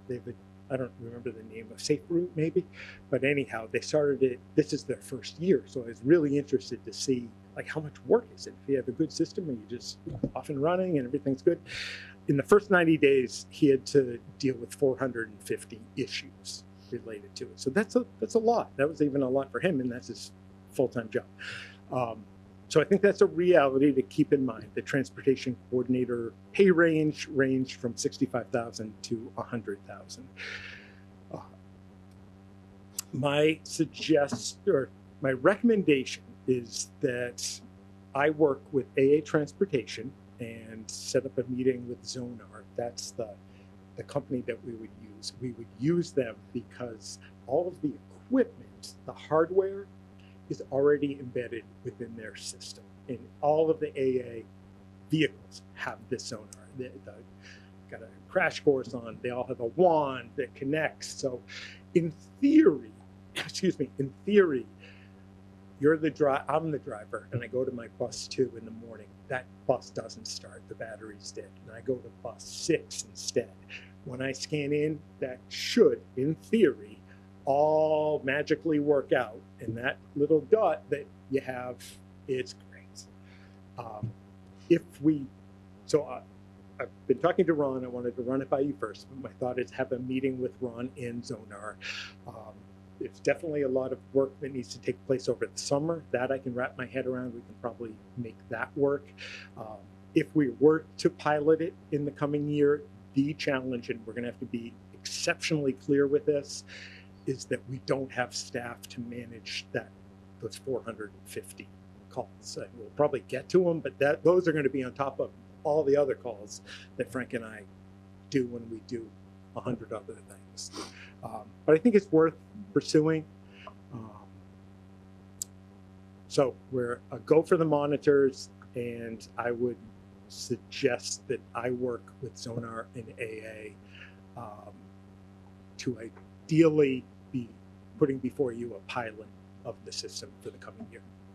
Obviously, if you tell me you want to, somehow work into the budget a transportation director, that would be great, but I don't expect that. Any questions?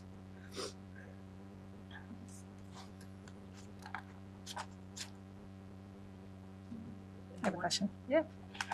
The monitors, are they paraprofessionals or No. it's gonna be That's their a monitors? Great thing.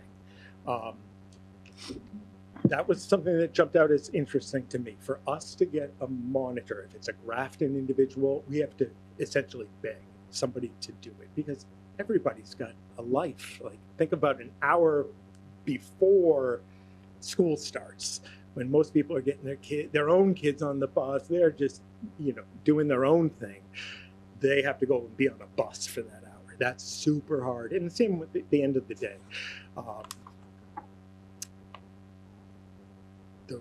That's a huge challenge. An impossibility, not even a challenge, is when, if Stella, you're the bus monitor, and instead of getting on that bus at 7 o'clock, you've got the flu that day. We have nothing. There is just nobody I'd have to arrange it at 4 a.m. and find somebody to fill in for you. It's an impossibility. On AA's end, they essentially have a large pool of people that do that work. If they don't have work that day, they fill in as sub-drivers. So them being AA, being in charge of the monitors, is phenomenal for us.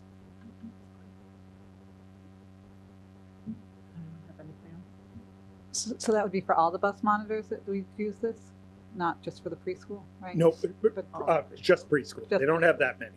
Okay, They have enough to cover just preschool. and cover absences with preschool. Okay. Anything else? It's great. Okay, Good so work. I will circle back once we meet Once with that Donna. meeting. Okay, now we kind of broke the budget into 3 pieces, I think. Yeah. Where, for the most part, I'm going to review slides that, again, for the most part, with few exceptions, we've already talked about. And then Christy is going to, I think, take the lead on talking about the use of stabilization and examining that. And then part 3, I asked if I could share some of the thoughts that I have as Yep. superintendent in terms of looking forward in big picture. So step 1, the plan initially was to have the preliminary budget essentially finalized, all the lines laid out for you tonight. Following that select board meeting, there was a lot of talk and concern about actuals and the lines themselves. So rather than rush between then and tonight, I've asked for permission to basically have until the 17th to do 2 things. 1, get the lines as we want them, meaning if they don't line up well with actuals, have context with those lines to explain it. We'll be able to explain in person on the 24th, but that book that is shared publicly, I want to have that context, and we want to get it right. I'll talk about the online budget book that will be released at the same exact time with the preliminary FY27 budget on the 17th. And as you know, our next meeting, or the committee's next meeting after February break on the 24th, we'll have a public hearing followed by discussion about the budget. And the thought, at least on my end, I think I've shared it, was to basically lay out by cost center all of whatever's in that cost center, and then take questions, and then just move through the budget that way. All right. Oh, I didn't put it. Sorry. So we do have a new online budget book coming out on the 17th, and it will have links to all of our budget lines in that. One of the things that we did add to it was basically a Q&A section, frequently asked questions around why are we dependent right now on overrides? What do we have for revenue generation? Shared services is a piece. All of the questions that we all hear kind them all the time, or at least I do, and to proactively speak to those. There's a case study about Northbridge, how things have played out there. So I'm really thrilled with it. I'm excited for everybody to see the book. I think it's a lot easier to access in today's day and age online. All right, so as you know, this is a review. We're creating two budgets. We're going to have the level service budget and go through that on the 24th. I've outlined in a rough way the reduction budget if we do have to reduce a little over $1 million for FY27. What's been put forth and will be gone through on at the next meeting is a level service budget. It's the leanest level service budget that I've ever been a part of. It's intended just to maintain that operational status quo. It does not include, with one exception, it does not include bringing back any of the 6.5 FTE that was reduced last year just to get us through FY26. The one exception is that HR director position. Right now, I am the de facto HR director, which is, it is what it is, but it's kind of ridiculous, and it's not sustainable. We can get through this year, but it is not sustainable for another year. So we're not bringing any of those things back with the exception of that one position, and that's dependent on needs for FY27. If we have student needs that trump that, we're just going to have to figure it out. In the creation of FY27, there were 6.5 positions requested to help stabilize, if not make us a little better for FY27. None of these positions are included in that level service FY27 budget. Central cost drivers shouldn't be a big surprise. Salaries, out of district tuitions, and transportation. And then below that, again, the HR position coming back. Dr. Cummings, Yes. just to be clear, the HR position, we had 110,000 in that line, so you're only adding back 13,000 to it, correct? It was a $140,000 line. You took out 30,000, you added back 13. You're not adding back 123. You're adding 13. My position on it is that we did have money in it, but a significant, the great majority of that money was actually to fund or to pay Joanne Sockland, who was with us from July 1st through November. As acting So HR she's- director. Okay. Yeah, you're right. She was technically the acting HR director, Okay. and it would have been I just want to be Obviously. sure that we're just saying the same numbers, that it's sure. 13, not 123. Okay. So again, I won't read it to you, but we're not adding any of those things back. We're not including anything that would make us better for FY27 in terms of that level service budget. I also want to point out Right. that the bullet you didn't talk about, which is does not replenish savings. We have Oh spent yeah, I down skipped right over. everything. Yep. So we have There is we have no cushion. There spent is out, nothing, and we're replenishing nothing. yes, with circuit breaker being the big Right. concern. I mean, we're concerned about everything, but circuit breaker, the way things are looking now, will certainly be probably under 50,000, but definitely under, I would think, under 100,000 going into FY27. We should have 1.5 million in that. Big difference. And Dr. Cummings, Yes. to go back, also to point out, of those 6.5 positions, that not including adding back those 6.5 positions, I mean, one of those positions was going regardless of those cuts last year for that preschool teacher. You were reducing that That 0.5. 0.5. Yeah, so it was 6. Thank Okay, you for clarifying. you're welcome. And then looking ahead, going to what you just talked about, Leora, we've spent out revolver funds. We've spent out circuit breaker for FY26, and we remain, of course, a minimum aid district with no significant funding changes anticipated. So any questions on that quick and dirty review of FY27?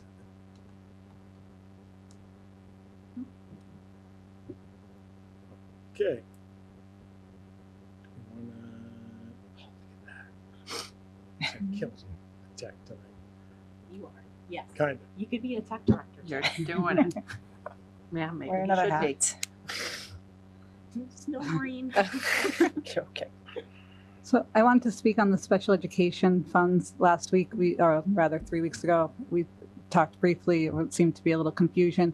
We've done a lot of legwork on this, researching minutes of meetings, watching old meetings, talking to the clerk's office, the town accountant, Evan, even Tim McInerney, our old town administrator, to find out information in regards to these funds. So, click. Why we had two funds. The stabilization fund was set up in 2017. That was for long-term savings. Both of these are for special ed, just so we're clear. One was set up in 2017, and it was for long-term planning to smooth over cost volatility. The other was set up in 2018, and that was more for unanticipated, unbudgeted in-year costs. So kind of think of them as two different things. Like think of the first one as more like your 401k, like you're going to put it away for a long time, and the other one's just your savings account that you can access a little bit more easily for unanticipated costs.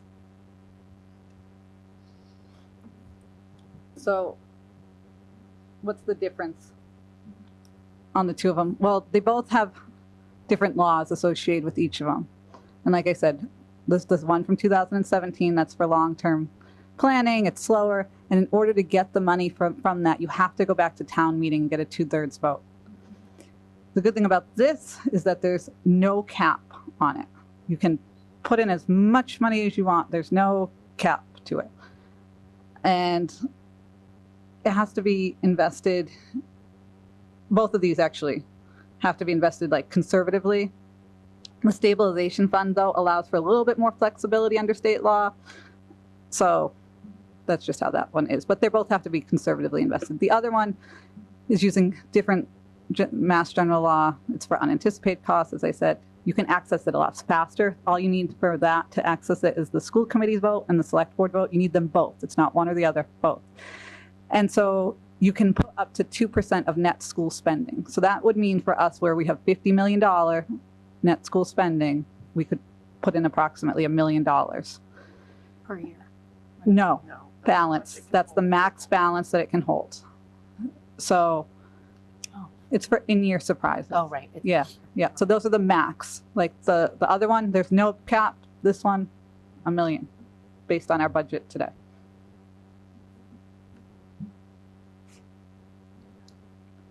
Next. Okay. Usually you do. I guess. Ding. Okay, so what's the status on these? This is what took a lot of work. Back in 2017, it was approved at town meeting, the stabilization fund. We're just going to look at that one right now. In 2017, it was approved. Not only was it approved, there were two votes.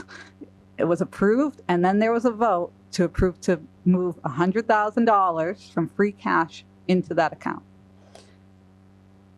This has never been set up. Nobody is exactly sure why this was not set up. I have gone through lengths to figure this out, and nobody knows why. It's kind of the great mystery of the Scooby-Doo case here. Nobody knows why. So as of right now, no money got put into it. No money has ever been put in further from that because it never got set up. And so as a result, guess what our balance is? 0. Then we had the reserve fund in 2018. It got approved at town meeting in May of 2018.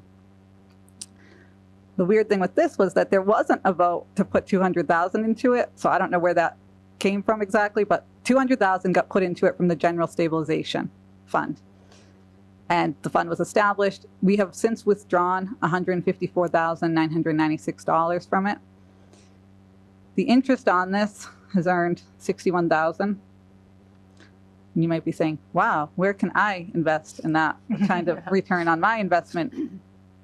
Yeah. Am I going to interrupt your flow? You're doing great. Yeah. I have a question.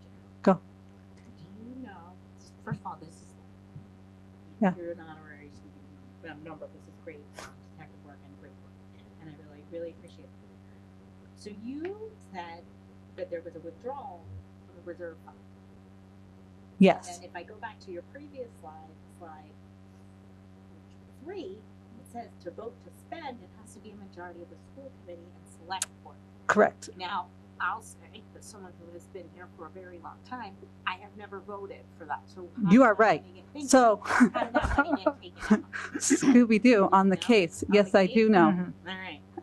it was, so the thing with that account was when it was set up, to nobody's fault, Right, yeah, we're not gonna look back. there was no indicator on that account. Typically, there are indicators on an account saying, in order to withdraw funds from this, you must do X, Y, or Z. There was no indicator on that account. So when the school took out the $154,000, 996, 154,996,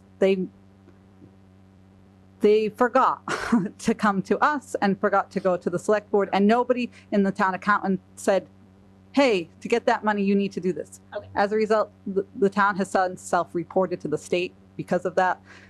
Chances are what's going to happen is we're going to take a vote, select board's then going to take a vote. I mean, it's kind of null and void. Like it doesn't, but like we used it for, It's a mistake somebody made, we didn't know it's moving. it's not a big deal. It just got taken out because there was no sort of flag on that account.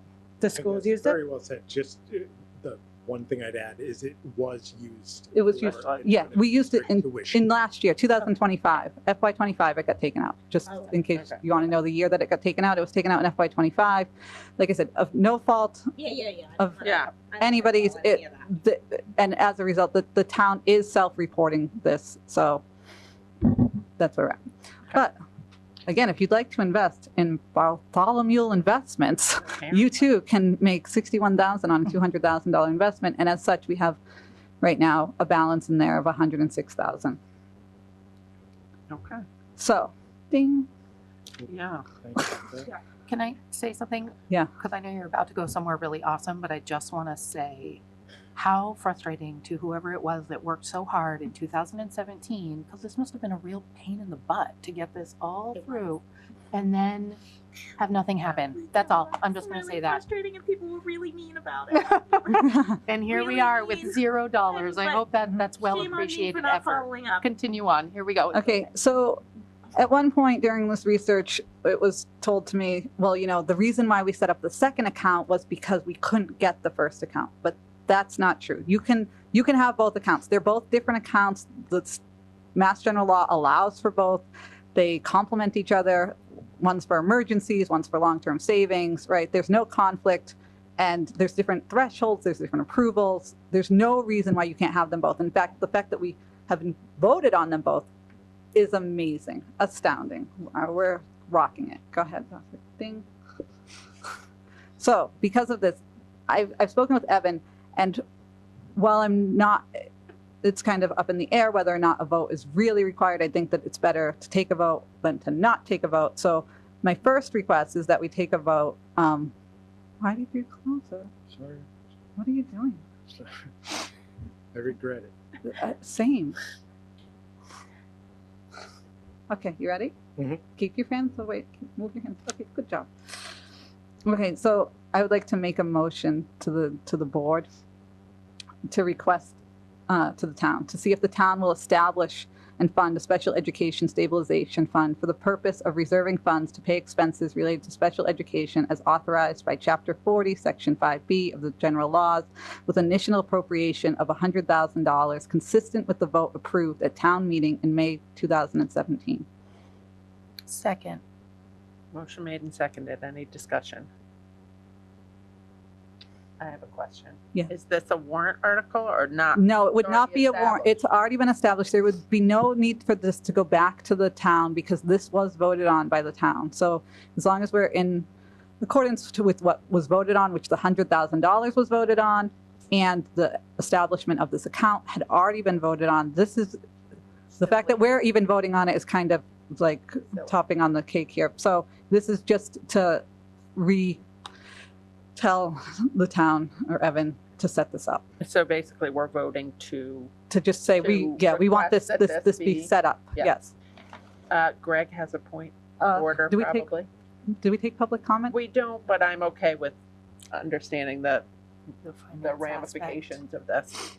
So those are who passed over in 2017, according to the minutes. It was, No. nope, Definitely was not. no, it was not. I would, May 27 town meeting, Special Education Stabilization Fund. Upon motion of Sargon Hannah, it was voted to pass over this article. The moderator declared the motion carried. Article 14, transfer of funds to Special Education Stabilization Fund. Upon motion of Jennifer Thomas, it was voted to pass over this article. The motion, moderator declared the motion carried. Evan and I have both looked into this. Okay, all right. So it was on the agenda, but they were passed over. Then, I mean, my memory's old, but I the mean, you names looked make into it. sense. Yeah, I mean, we can Evan and I both agreed that this, Evan saw it. yes. Okay. Yeah, I think So- we bring it back. I mean, we can bring this back to Evan and see what he says. This Yep. was, Where it's going anyway. Yep. I think we still are within our rights to make the request, right. so. Okay, any other discussion? All in favor? Great. Yeah, we'll do. Maybe that's where the next one came from. Mm. So, remember with your fingers with the thing? Oh, I thought you were done. No. Remember we were having that whole thing, the ding. And the, Okay, maybe there Oh, was an, there is more, sorry.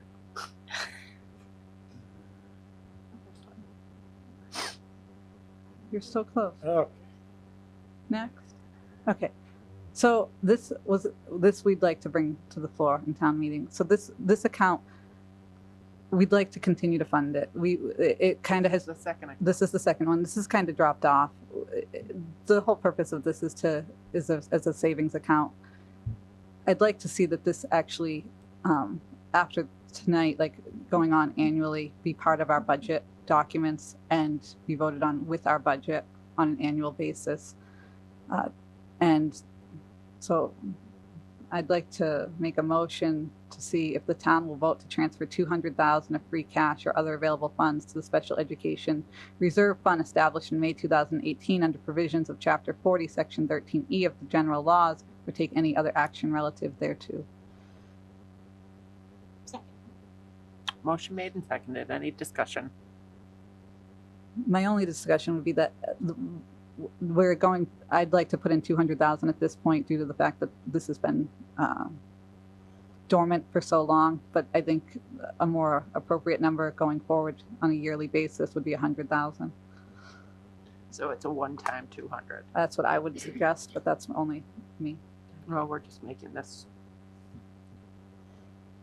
request. Right. Anyone have anything else? Thanks.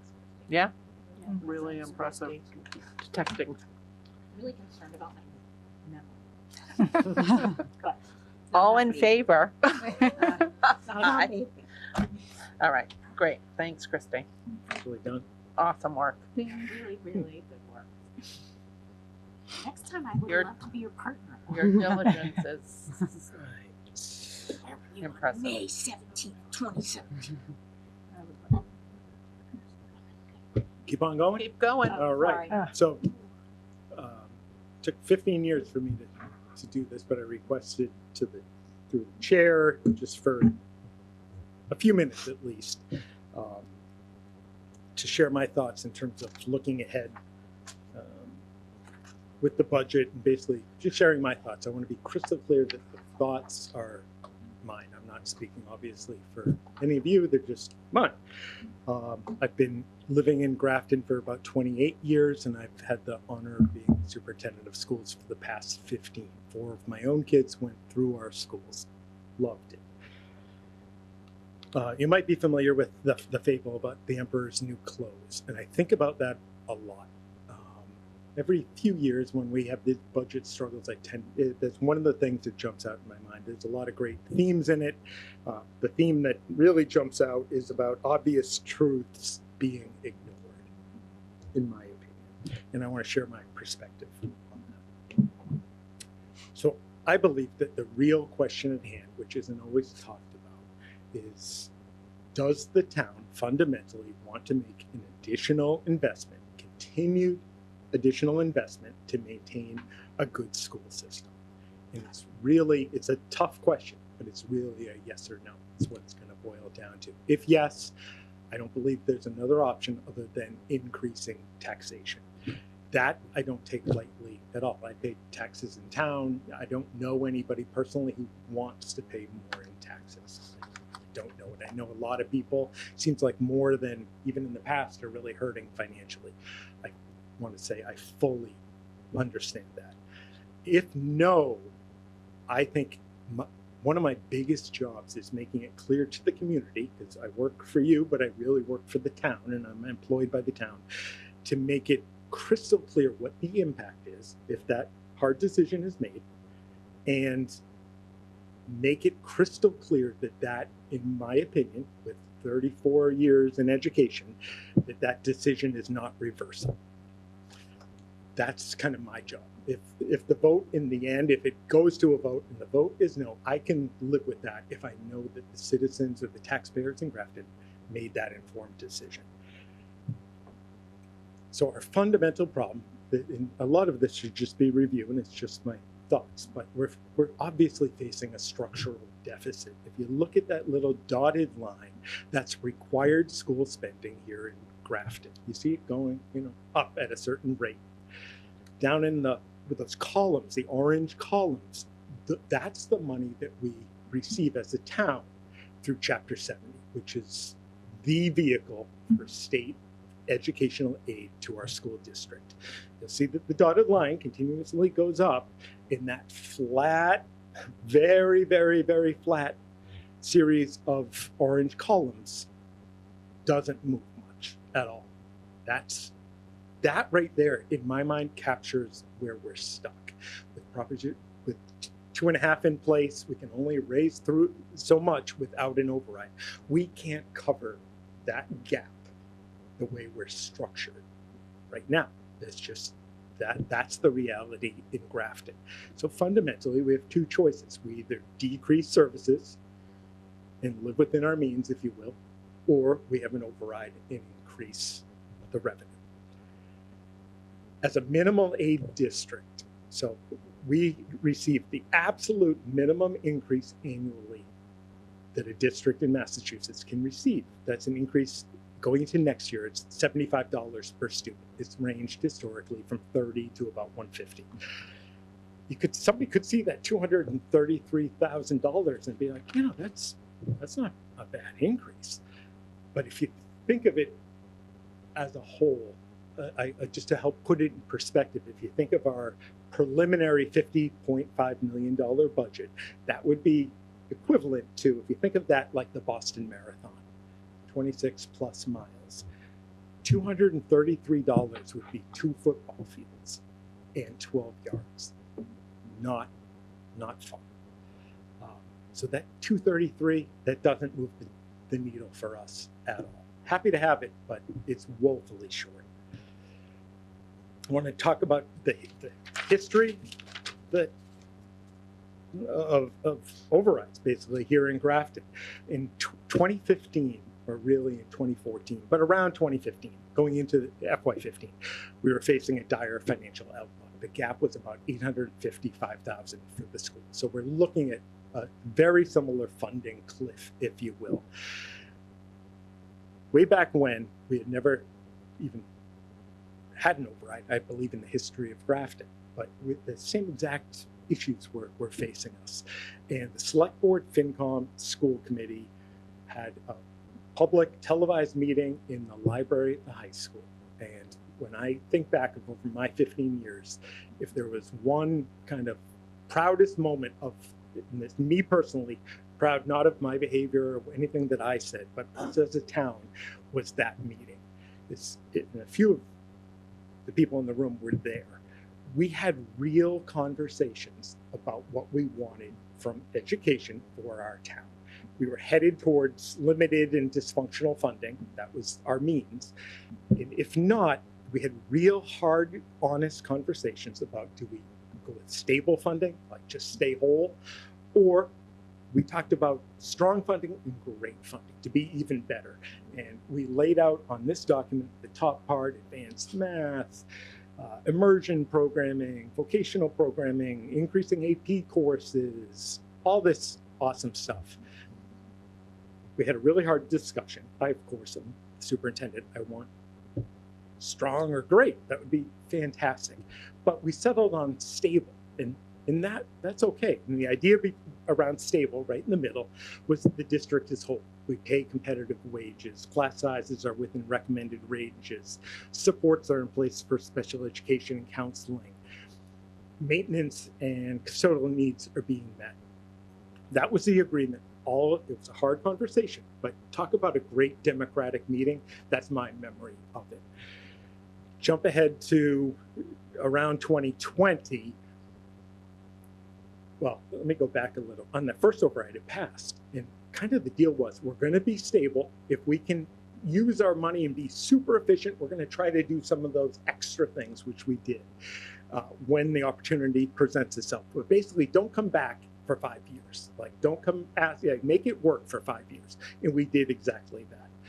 We went back 5 years later, and the same discussions. I don't recall as many of the great discussions. It was like, we've got a good thing going. It was also the beginning of COVID. You'll remember in Mass on the 800-degree field. So it was very understandable, and we were happy with stable. We did that again. Didn't see us for 5 years, even with COVID, which is saying something. Got to last year, and just that momentum was gone for a whole host of reasons. And we said, collective group said, okay, we'll work on it throughout the year. And that never really came to fruition. We obviously, to get through the year, made reductions, and we spent out our savings. Sorry, close this. But throughout, since back in 2014, there was always the hope that state funding would change and be more beneficial. It did change, the Student Opportunity Act, but the great majority of the additional funding has gone to the cities, and they're in tremendous need. I get that. But we've been minimal aid as long as I can remember. So anybody who's been involved or been paying attention for a long time, none of what we're talking about should be a surprise at all. So where do we stand today? I want to be very clear that, from my opinion, the fact that we're even having the discussions that we're all having is the sole reason that we're able to be in the somewhat comparatively luxurious position that we're in, that we've been stable since 2014, 2015, is because of the generosity and the support of the taxpayers. We would be unbelievably dysfunctional if we didn't have those two overrides. There is no question about that. So I want to make sure I'm being very thankful to the historically sustained support of our taxpayers. So this is where we sit right now, where if you think of vertically, if you put 320 districts vertically, from lowest spending to highest spending, we are 12th from the bottom. We're in the bottom 4% in terms of spending of districts in Massachusetts.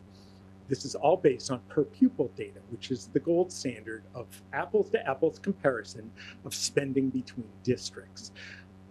It's really simple. They take all of the expenses that go towards education, or educating students in any given town across the state, including insurance for all of our employees, and they divide it by the number of students. That allows you to compare us to, again, any of the other 319 roughly districts. So we're 12th from the bottom. So when I hear that we've got a spending problem, you can't spend much less than we do. Could we spend less? Of course, guys. I could cut pencils, I could cut people. We could, but as I'll show you, you're not going to continue to get the return on investment we get. I don't know of a district anywhere near us that gets the results that we get. I cannot find one. And almost no matter what we do, we're not going to ever really move out of that bottom 5, maybe 7%, because the cost would be unbelievable. We're talking about large costs with just an override. You'd have to add millions and billions. The closest area district to us is Northbridge, which has been struggling mightily for a long time. They're 32nd from the bottom. So just to give it a little bit of scope, for us to catch them right now, we'd have to add 2.7 million this year just to catch them. That's not ever going to happen. The only way we catch people is if they fall apart and come down to our level. All that said, so that's where we are. we consistently, any student measure that I can think of, and I'm a challenge, maybe somebody can prove me wrong, but student outcomes that we produce are fantastic. They're at or above the state average. I don't know of anything that isn't. Even when we see somewhere on MCAS that we're not at the state average, it's like, oh my gosh, you know, red flag, let's get on it immediately. Our culture, the climate in our schools, test results, the number of AP courses, performance on AP exams, our college acceptances, the experiences, the arts. We talked about involvement of students.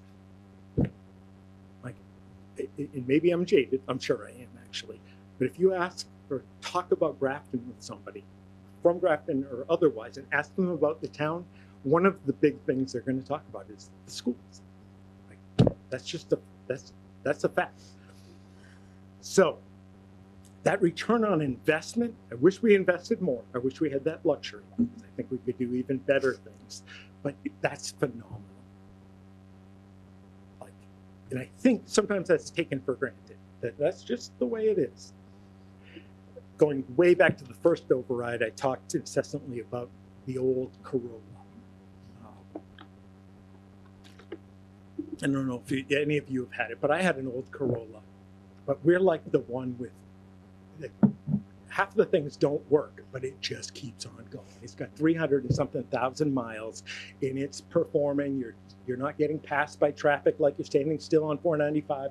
Somehow it just keeps going, and it's in some circles maybe embarrassing, but there's a lot of great things with that old Corolla. So if we're going to spend even less, like we're already in the basement, but we're going to go into like where the sump pump is and have significant reductions for us. Not sure if you're familiar with this movie, but you might as well light the Corolla on fire. There is no way that we can have that return on investment and significantly reduce. There's just no way. After the last select board meeting, there's obviously a lot of talk. I answered 8 million different emails about it. Again, we're a minimal aid district, so we get $75 per student, around $230,000.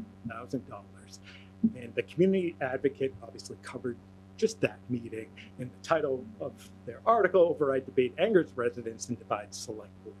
So we're at, let's say these are rough numbers, but roughly $16,000, a little more per student that we spend here in Grafton. We're talking about overspending and everything that comes with that. Like, we must be doing all the host of things that I'll touch on. They're all horrible, but fundamentally, we must be overspending. Yesterday in the Globe, I see this article, and it caught my attention. It was on the front page. Cambridge spends big on schools. Some students benefit more than others. We're right at the bottom. They're right at the top. They spend $39,000 per student per year when we're at 16.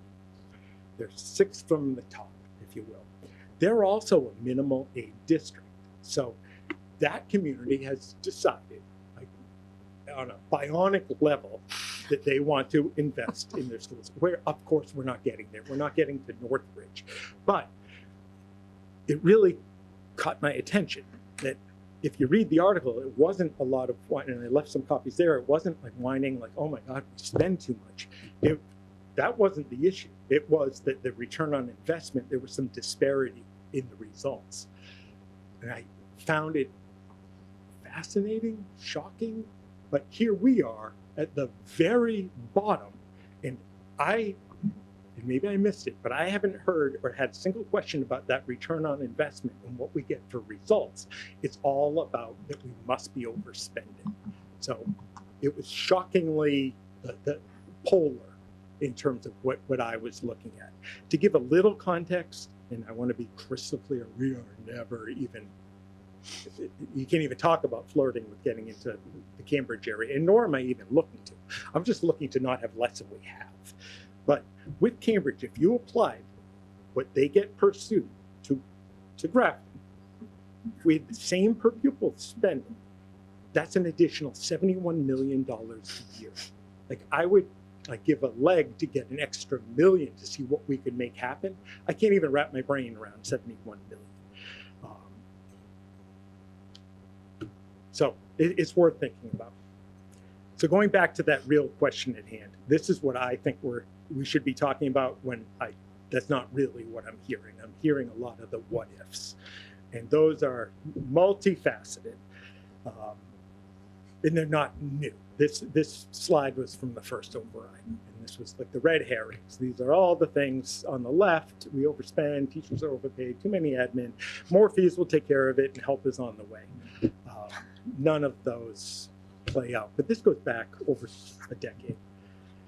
So lately, in my email box, I get this: the schools definitely spend too much. We have too much, fill in the blank. That's getting a lot harder for people because we've been reducing.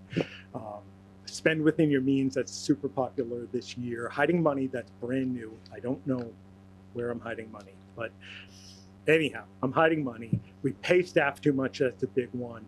And it must be in like the budget lines. We're going to accountant our way through this fiscal dilemma that we're in. For many, that makes perfect sense. I want to be clear that when I get emails, and I answer every single one of them, I talk to people all day. I've been doing this for 15 years, big part of my job. I'm not knocking people for asking questions. That's great. For many, that it just makes perfect sense. They're new to town. They just haven't been paying attention. Their kids are now school age. They're just more curious. It can be anything. I'll take questions all day long about anything. I want to be real clear about that. I also think it's really natural, if you haven't been involved, to just assume there's a spending problem. Towards the end of COVID, my wife got laid off unexpectedly. That shocked us. And I went home and I look back and I cringe, but I think about it a lot. And that night, I was lecturing her about we've got to get rid of Netflix. She had bought some kind of like fancy coffee maker. That has to go back. She has to, and I even said like she needs to stop getting her hair done. That went over horribly, as it should have. But that's where my brain was. Like, we've got a problem. It must be a spending problem. Of course, it was a funding problem. Like, of course, it was. And we figured it out, and everything worked out great. But I fell into that knee-jerk reaction that it had to be spending. For some that do know better and have been involved, I believe it's just purely a distraction. And having that real hard conversation about the real problem at hand, that's not an easy thing to do in a real way. So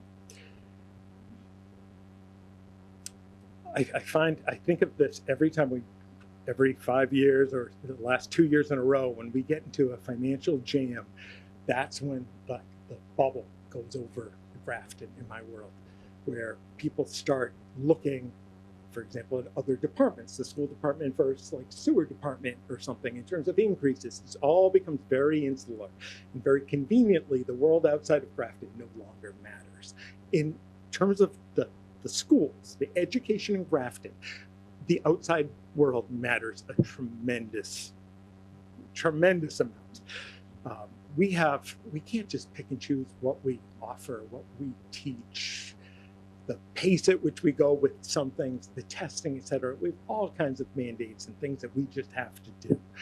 Student readiness and their ability to compete if we just lived in the little bubble of Grafton, or if we were an island state in the middle of the Pacific, we might be having a different conversation.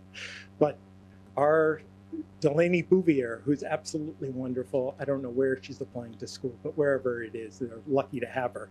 When she applies to Northeastern, she's applying against or competing against the Cambridge kids. Mm-hmm.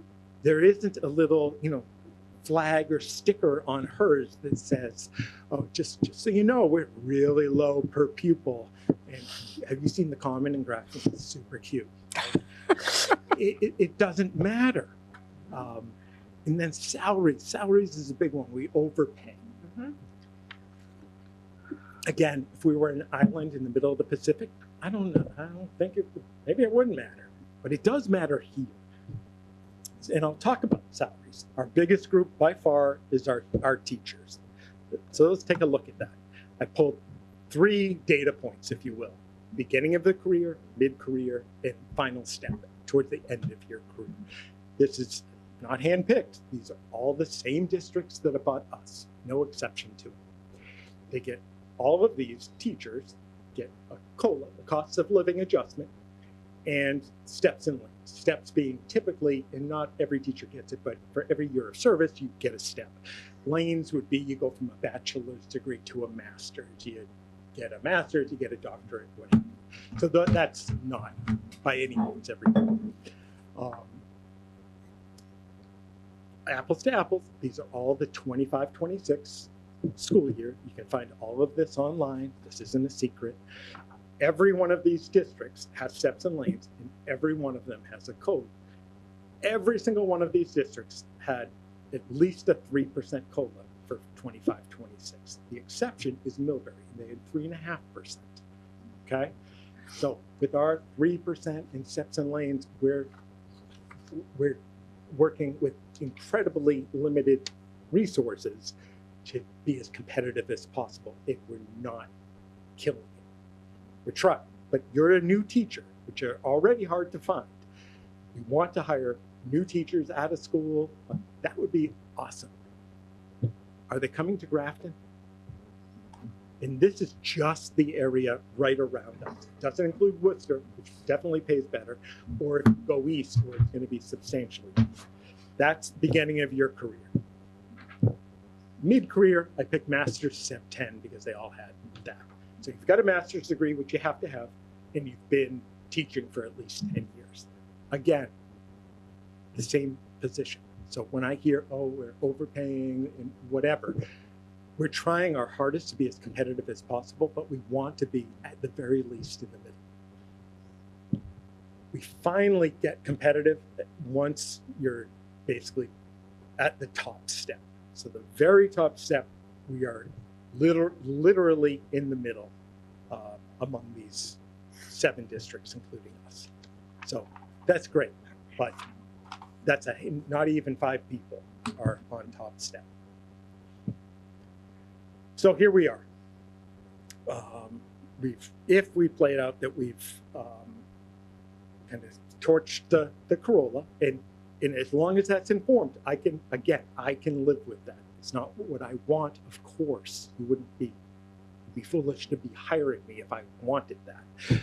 But if that happens, we're going to be probably dead last unless somebody else falls apart a little faster than us. But if we have to cut $1 million, we're going to be in bad shape. I can guarantee with 100% certainty, whether I'm superintendent or somebody else is your superintendent, you are not gonna, reality is not keeping up the return on investment that we're able to pull off. I'm not even sure how exactly we do it. We do it by the skin of our teeth. But to then reduce by $1 million plus, there is just no way that you're going to get that investment. You could say that's fear mongering. I'm sure somebody will, but that's the reality. There is no way. We would enter into, and this is my own term, not like a famous thing, but a cycle of dysfunction, fiscal dysfunction, if you will, where, and this is super predictable. This will not by any means be unique to Grafton in any way, shape, or form. You start by reducing programming. So electives, anything that you don't have to have. A lot of the things that, in the context of this meeting, we've touched on. We've touched on the arts, you've touched on world language, a lot of things that are phenomenal for us, athletics, all these things that we're not mandated to have. We're mandated to have a lot, but a lot we're not. So you reduce programming, increase class sizes. We bring in, I mentioned we've brought in over the last decade over $8 million through school choice. So we have 132 students, I believe, tuitioning in from other districts to us because we offer great services and a great school system. We're a very good school system. They're driving every day to and from the Grafton Public Schools and that's to avoid where they're coming from. Like they're leaving to avoid whatever their reality is in their community. for us, the two communities we draw the most students from by far are Worcester and Northbridge. So they're opting to have all that trouble to avoid something. So without a doubt, that well is going to dry up. Of course, it might not be overnight, but it'll be certainly within 2 years. It won't be like automatic. And then we have in the whole town of Grafton about these 55, I think, students go out to other districts. Many times their parents are in school systems that they go with, and it kind of makes sense, right? So two things happen. The school choice coming in goes down, and school choice going out goes up. That's just how it works. With fewer supports, larger class sizes, it puts more pressure on special education. We've talked about that a great deal this year. Out of district tuition costs go up. Like, we've done all this programming, we can't contain that, and more people go out of district. That has tremendous cost with it. That leads to, again, that next year, more reductions in programming. You do hit a point where there's only so many programs you can reduce, because you hit up against mandated things, but then you have larger class sizes, and you can see that cycle. To see it play out, you don't have to look far. Northbridge is a fantastic example for us. Some people, it surprises them. Back in the 90s, early 2000s, reputation-wise, they were a really strong school district, every bit as strong as we are. I know a few of the principals that used to be there back then, and they're among the best educators I know. In 2006, they ran into the same fiscal problems that we are running into. So they're facing that cliff, they have an override, and it didn't pass. So they went into dysfunction. It's 2026 now, that was 20 years ago. They've been in that cycle for 20 years. You don't get out of it. You don't. And I put out these two questions, and you're not going to find it. I don't think you're going to find an answer. I've searched for years. But can you name a single school district that's bounced back from dysfunctional funding? I don't know of one. And can you name a single town with a dysfunctional school system and a good to great reputation? It's probably easier than number one, but that's a hard question. Okay, almost done, I promise. So here we are. We've got the preliminary roughly $50.5 million. Oh, this is to touch on the other theme was around lines and actuals. That $50.5 million, which is going to be voted on in some version by you, and then it's going to go forward to the town. That money is dispersed in the school department lines. They're just over 400 lines. That's our best estimate of what that funding, whatever that funding is. In our case, we're looking for very much a level service budget. That's going to be our best guess as to what we're going to spend it on in the following school year. Unlike the municipal side, people do miss this. They have all kinds of regulations on movement of money among lines. That's why they have like a reserve account, if you will. It's very difficult. There is not a town administrator in the state of Massachusetts that wouldn't in 1 second want to have more ability to move money from line to line. We don't increase or change the amount of money, but the line that it's dedicated to is locked in where it's not locked in for us.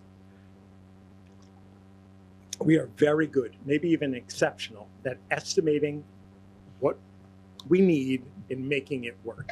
But I can 100% guarantee, 100%, that whatever we lay out for a plan is not going to go according to plan. That's guaranteed. Mike Tyson said once, everybody's got a plan until they're punched in the mouth. Sometimes I think you guys pay me, or the town pays me, to kind of deal with getting punched in the mouth almost daily. I can't think of a day that doesn't play out. And by that, I mean something unexpected that we have to deal with. And it comes with a cost 99 times out of 100. Thinking back to last week, just five normal days, guys. Nothing particularly weird about it. So that's 5 days, 2.7% of the school year.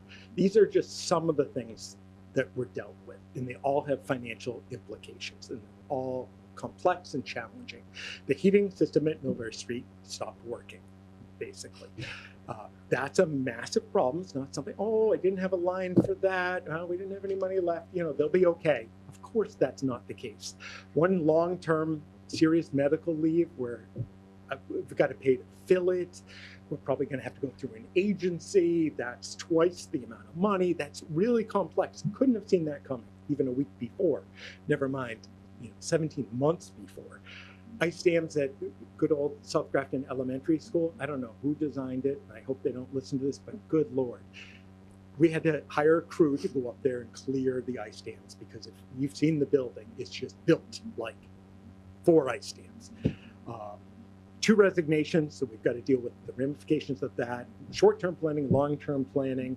The septic system, we only have 1 septic system in this district, and it's at North Grafton. And somebody over there was flushing those, the wipes, and they all froze, and the whole system shut down. So we have to get that repaired last week. And last but not least, Friday midday, the head end room, that's the room at the high school that holds all of our servers that cannot get super hot, but without HVAC will get super hot. Both units quit on the same day. So when we talk about coming up with a plan, it's really no different than with like your family, except you'd multiply it by maybe 5,000.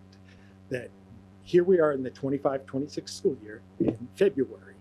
And what we're going to put before you is our best thinking and our best effort to estimate what we are going to spend everything on up to 17 months ahead. That's a long time. I just want to be realistic about it. Imagine doing that for your family. I didn't know I'd need a new transmission 2 days ago, but I do today, and I don't have an option. I've got to deal with it. And we're using actuals, which that actuals play a role, but it's a role. It's not the end all be all of a school year, not this school year, but last school year. So, in conclusion, I hope this, anyway I say it, it comes across as us bragging, and when I say us, I mean us as a school district, provides an unbelievable return on investment for the taxpayers in Grafton. I hope that's not taken for granted. I know that the decision before us is incredibly challenging and incredibly hard. I do get that. But I feel like as superintendent, I need to lay that out and share my perspective with all of you, and I hope the town. And I can take any questions you have. Anyone? I'm going to say Chris. Well, if nobody else wants to go, I will wait till the end if there's a. I was planning to have you at the end, Yeah, but so if maybe anybody you else will. would like to go, please go ahead. I mean, it's very sobering. Go ahead. Okay, Dr. Cummings, thank you so much for that presentation. I wish that I had seen it before, just at this second. Yep, To I be did clear. it today. Yeah, I know. So, as I was sitting here too, you spoke of a children's book. I like children's books too. Mhm. One of my favorite books is Hurry Up, Harry.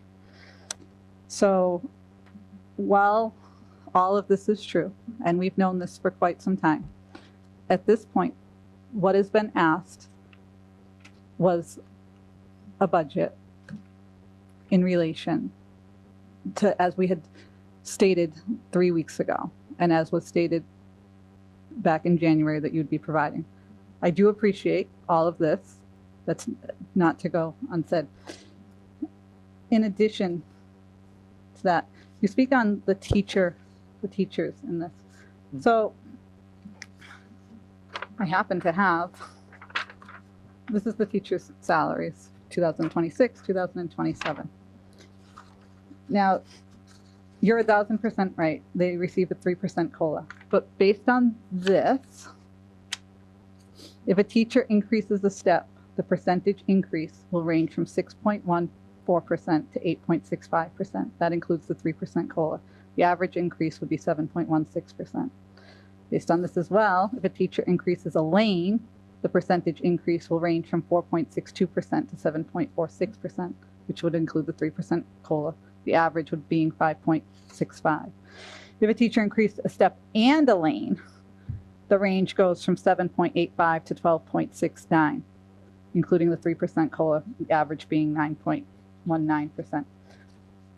So while I do agree that the COLA amount is 3%, it is a little not playing with numbers to insinuate that that's all that they're going to get. That's no teacher is only going to get a 3% raise. That's not, unless they took a freeze. You're absolutely correct. That goes for Grafton, Right, Massachusetts, right. the state of Okay, but I'm just, and the United States. right. Right. In addition, the average teacher salary in Grafton for FY26 is $92,000. It's not $56,000. It's not $83,000. The average teacher salary in FY26 is being paid right now is $92,000. Okay. The median teacher salary in Grafton is $95,806. So I don't want to say anything that you're saying is not correct. Clearly, there are lots of things that are correct. I just want to make sure that when we present, that we're presenting as most honestly as we can be. So with that framed that way, what is your point? Well, what was your point, I guess? That we're not particularly competitive. But- like we're trying to be competitive, but the thought. Right, but the average Say, teacher when- salary in the state was about $91,000. And if you look back to DESE, when you, average is challenging too. Average is going to be, if we were a school district that, I don't know, go fast forward 10 years and our experienced teachers that we're incredibly lucky to have, and have many of them have retired. If we can get new people to come to Grafton, the average would obviously change. right, but all these numbers would then change dramatically. It would not just change for your district alone. The other, okay. So I'm not going to argue with you about this. I'm just letting you know that those are the numbers that we have. Right. But We can both agree to the number. fundamental Can we just agree that these are the correct numbers? Yes. that I shared Yes. directly from the contract, yes. And that I shared correctly from the With the median and stuff, yeah. And the- sounds fine. and what the changes would be. And what was So- the point with that? What is same as your point? I'm just stating the facts of That what we there are. don't overpay. I'm not stating that we're overpaying. I'm not Oh. saying anything. I'm just saying what the facts I are, Dr. Cummings. misunderstood. Go ahead. So you spoke of a Toyota Corolla, right? Yes. You are a Toyota Corolla, and I am a With 300,000. Toyota MR2. Did you ever have an MR2? Sounds expensive. Okay. MR2 is just as good as the Corolla. It was a little bit faster. So the point being, I love everything you've done, and I love the fact that you're going to be creating a new budget book. Mm-hmm. I wish that we had it today. I am extremely disheartened at this point because I personally have spent hundreds of hours on this budget, and not only on my own time, but also with you and with Kathleen going over these numbers. Yeah. The fact that we don't have one today is disheartening, and that is how I feel. Yeah. Now, when we look at the numbers, Dr. Cummings, I appreciate how you feel. I feel as if I did have an HR director and if I did have an assistant superintendent, I could have addressed your feelings more appropriately. okay, we do have a finance director, and that's where this comes from. Sure we do. So when my question to you, I guess, at this point is the budget numbers that I'm looking at for your total, the total amount is right now 50 million. Yeah. Okay. So that's a 6.32% increase. I told you earlier that I'd be asking you in regards to that, because the question being is that last year before the cuts, the increase went up 6.24%. So this is, again, above that. But if we look forward in the projections, as I was talking even with Evan today, it goes to 5.57, 5.68, 5.66, 5.67. My question being that in the next 2 years, we're going to be looking at salary adjustments again. I do not understand why is there not actually a bump up when we look at FY 28 to 29? Why is it? Because as you know, when you change contracts, the amount goes up, right? The first year, it's a bubble up. So I don't understand how we're looking at a level amount as our projection instead of a bump up, because in reality, I mean, there could be the off chance that you're not requesting enough if you look at the bump. I off the top of my head, I can't speak to that, but I can get information on what went into the projection, sure. Right. So that's a question in regards to the projection. In regards to the 6.32, if, like, hey, I would love for you to have $80 million. Sure. But clearly that's not happening. Given that we're looking at further savings as a school committee going forward, and safety nets of such more into place, do you believe that you're going to be able to reduce this down at all for when we present this to the select board? So just so I'm clear, you want us to spend even less than we do now? You're requesting you're not spending anything in FY27 right now, just so that we're both clear. Nothing has been spent. These are all, Right, but we're project, but- after all that, the takeaway is we're gonna spend less. that's not Is that right? the takeaway is that, Right? so when you budget, so I mean, I have a very clear understanding of your budget, just so that we're both clear.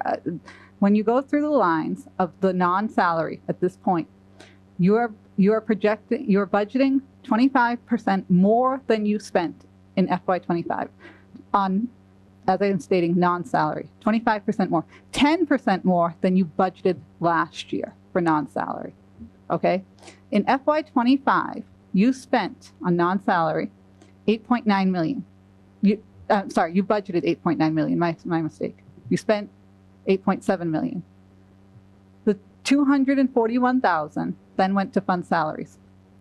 At this point, we have gone through all the salaries, and in fact, we're increasing the salary side of the budget. I don't think that it's unreasonable or an unjust thought that the non-salary side at this point could be reduced, especially with the safety net of other funding available. The only scenario that I could see, and it would have to be vetted, and you'd have to find out if it was even obviously legal, and is if you did the safety net being the special ed stabilization and reduce, knowing that's there, assuming we need it, being where we are, is to reduce that line or lines by the equivalent. Well, I mean, clearly that wouldn't be legal if you're using it as a funding source. That's not what I'm stating to do.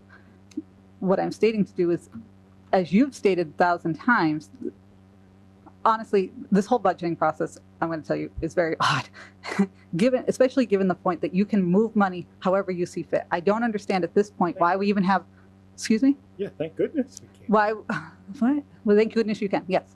Why we even have more than one line in the budget. Because, I'm fine with one line.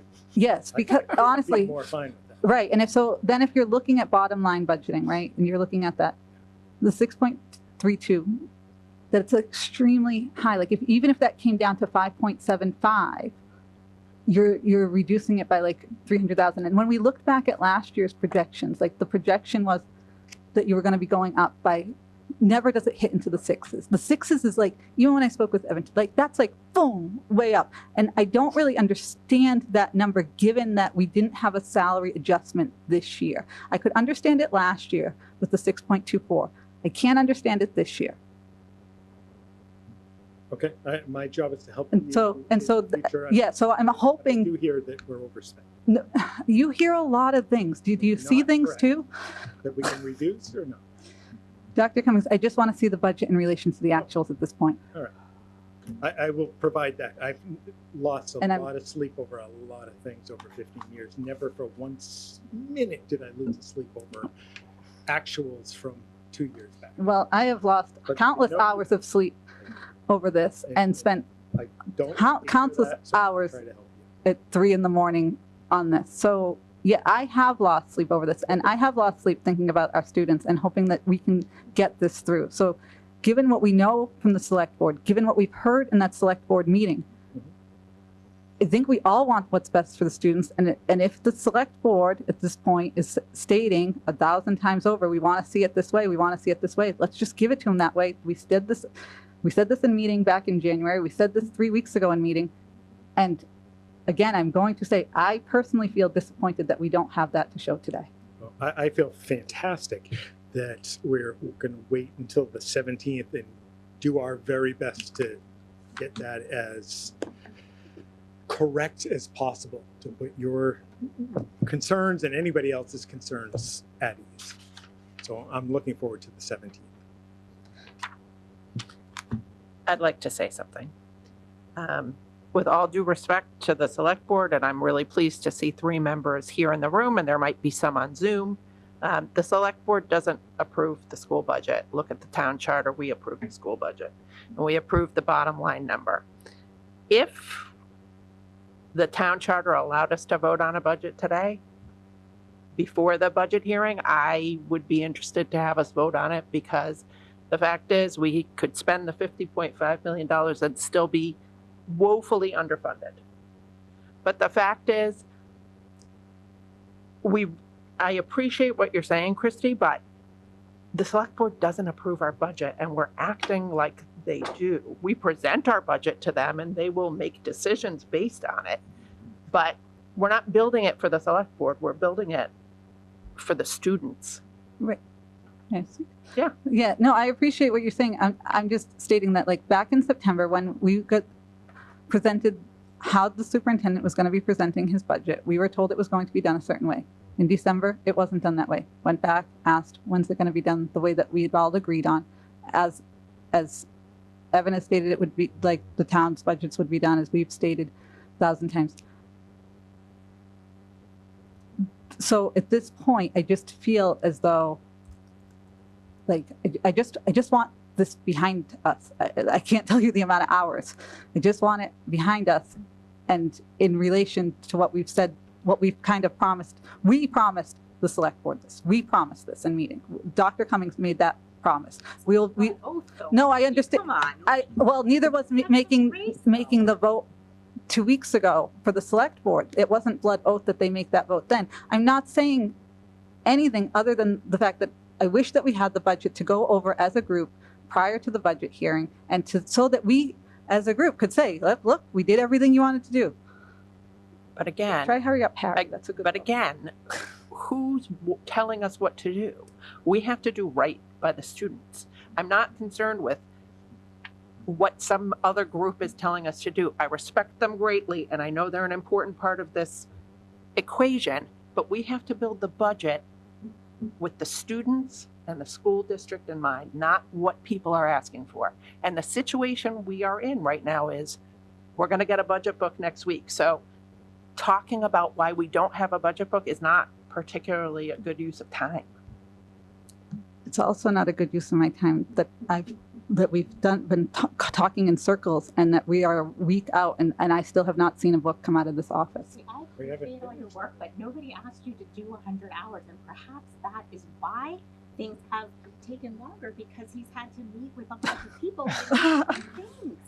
I mean, he's a week late. I appreciate it, but we didn't vote to change the budget. You're gonna tell me to stop. No, we presented on I the don't want to 17th. ruin, I don't because know. I really, Punish me or something. Right. I think you're super helpful, and I really appreciate it. And also, we all work hundreds of hours. That's our Yeah. job here. No, But no, my job isn't to make the budget book. If I want, we have so many armchair superintendents and finance people. Eventually, it'll be making your replacement easier. There's so many people who can do it better, apparently. Okay, quiet. You don't mean that. I don't. I know. I'm sorry. It's I mean, to be it's clear, very emotional, but I want to get back to our job here, which is to put forth the best budget to continue to serve the audience, which is the students and the families. And when we keep saying that people are asking things from us, that's lovely, but we're approving the budget.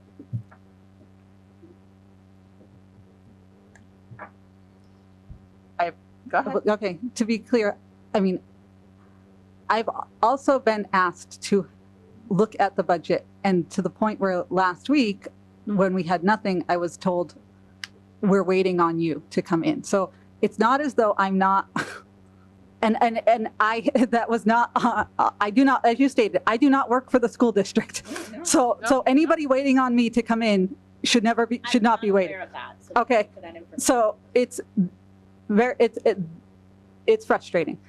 And we can all share in the frustration that we all wish that this were done today. Okay, so that's all I'm stating. We keep saying, keep throwing different things to look at the budget. We're gonna get this nice, neat, sounds like cool way that we're gonna look at it. It's gonna be really good. I'd rather have it be, I do want it. I want it. I want everyone who looks at it to understand it, because, so if it takes another week to make it understandable, in the corporate world, things are often more than a week late, and they have giant finance departments. Right. Is it ideal? Absolutely not. I definitely wanted to go through it because I want to vote on it next time after our hearing. So yeah, we're all gonna have to put some work in when we get it next week. And I know the select board wants to see it like last week, so, but again, love you guys, totally appreciate you're here. I'm not building it for you. Well, I'm not building it at all, but, so, But the number's not changing really anyway. right, Like, that's the correct. whole thing It's is, the like, difference. So we overpaid the gas bill, but we underpaid this, like, it. So, like I said, I'm happy with the 50.5, and we're still woefully underfunded at that level. So, I appreciate all of you, and you especially, Christy, because I know you spend a ton of time on this. Please don't think that we don't appreciate that. And I think it's gonna be better for it in the end, right? Like, that's what the thing is. It's like a messy process, but in the end, like, it's such good work, and it'll be worth it in the end. It's just education, and government is slow. It just is. But day to day, it's fast. Does anyone other than the three chatterboxes have something to say? That was really good. You were good. Good job. Thanks, Jay. Thank you for that presentation. Our student representatives aren't here because of the weather. I didn't want them out on the roads. So future agenda, we should probably take a look at next week's agenda and see what needs to be added, given some of the fees come back for preschool and facilities.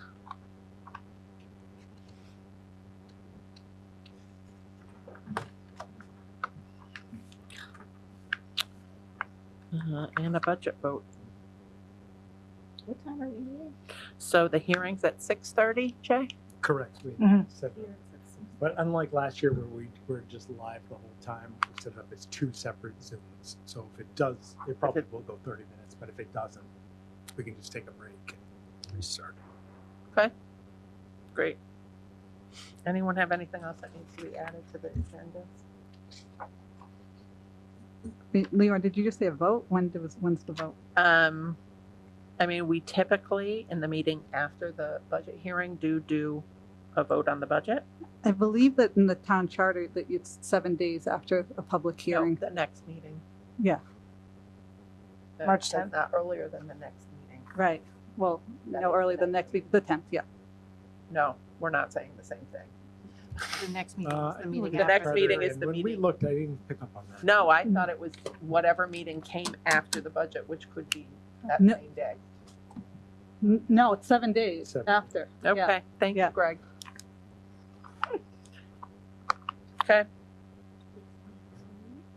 Yeah. We could add a meeting on March 3rd to vote on the budget.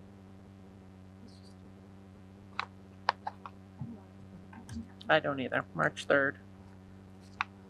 Meeting. That'll be it. Yep. Is that okay? Can we do that? Can we do that? Yeah. We can do whatever we want. Well, I don't know. Can't Well, Sure.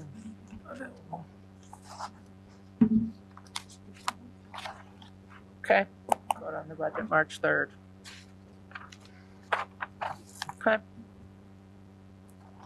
Anyone have anything else on the calendar?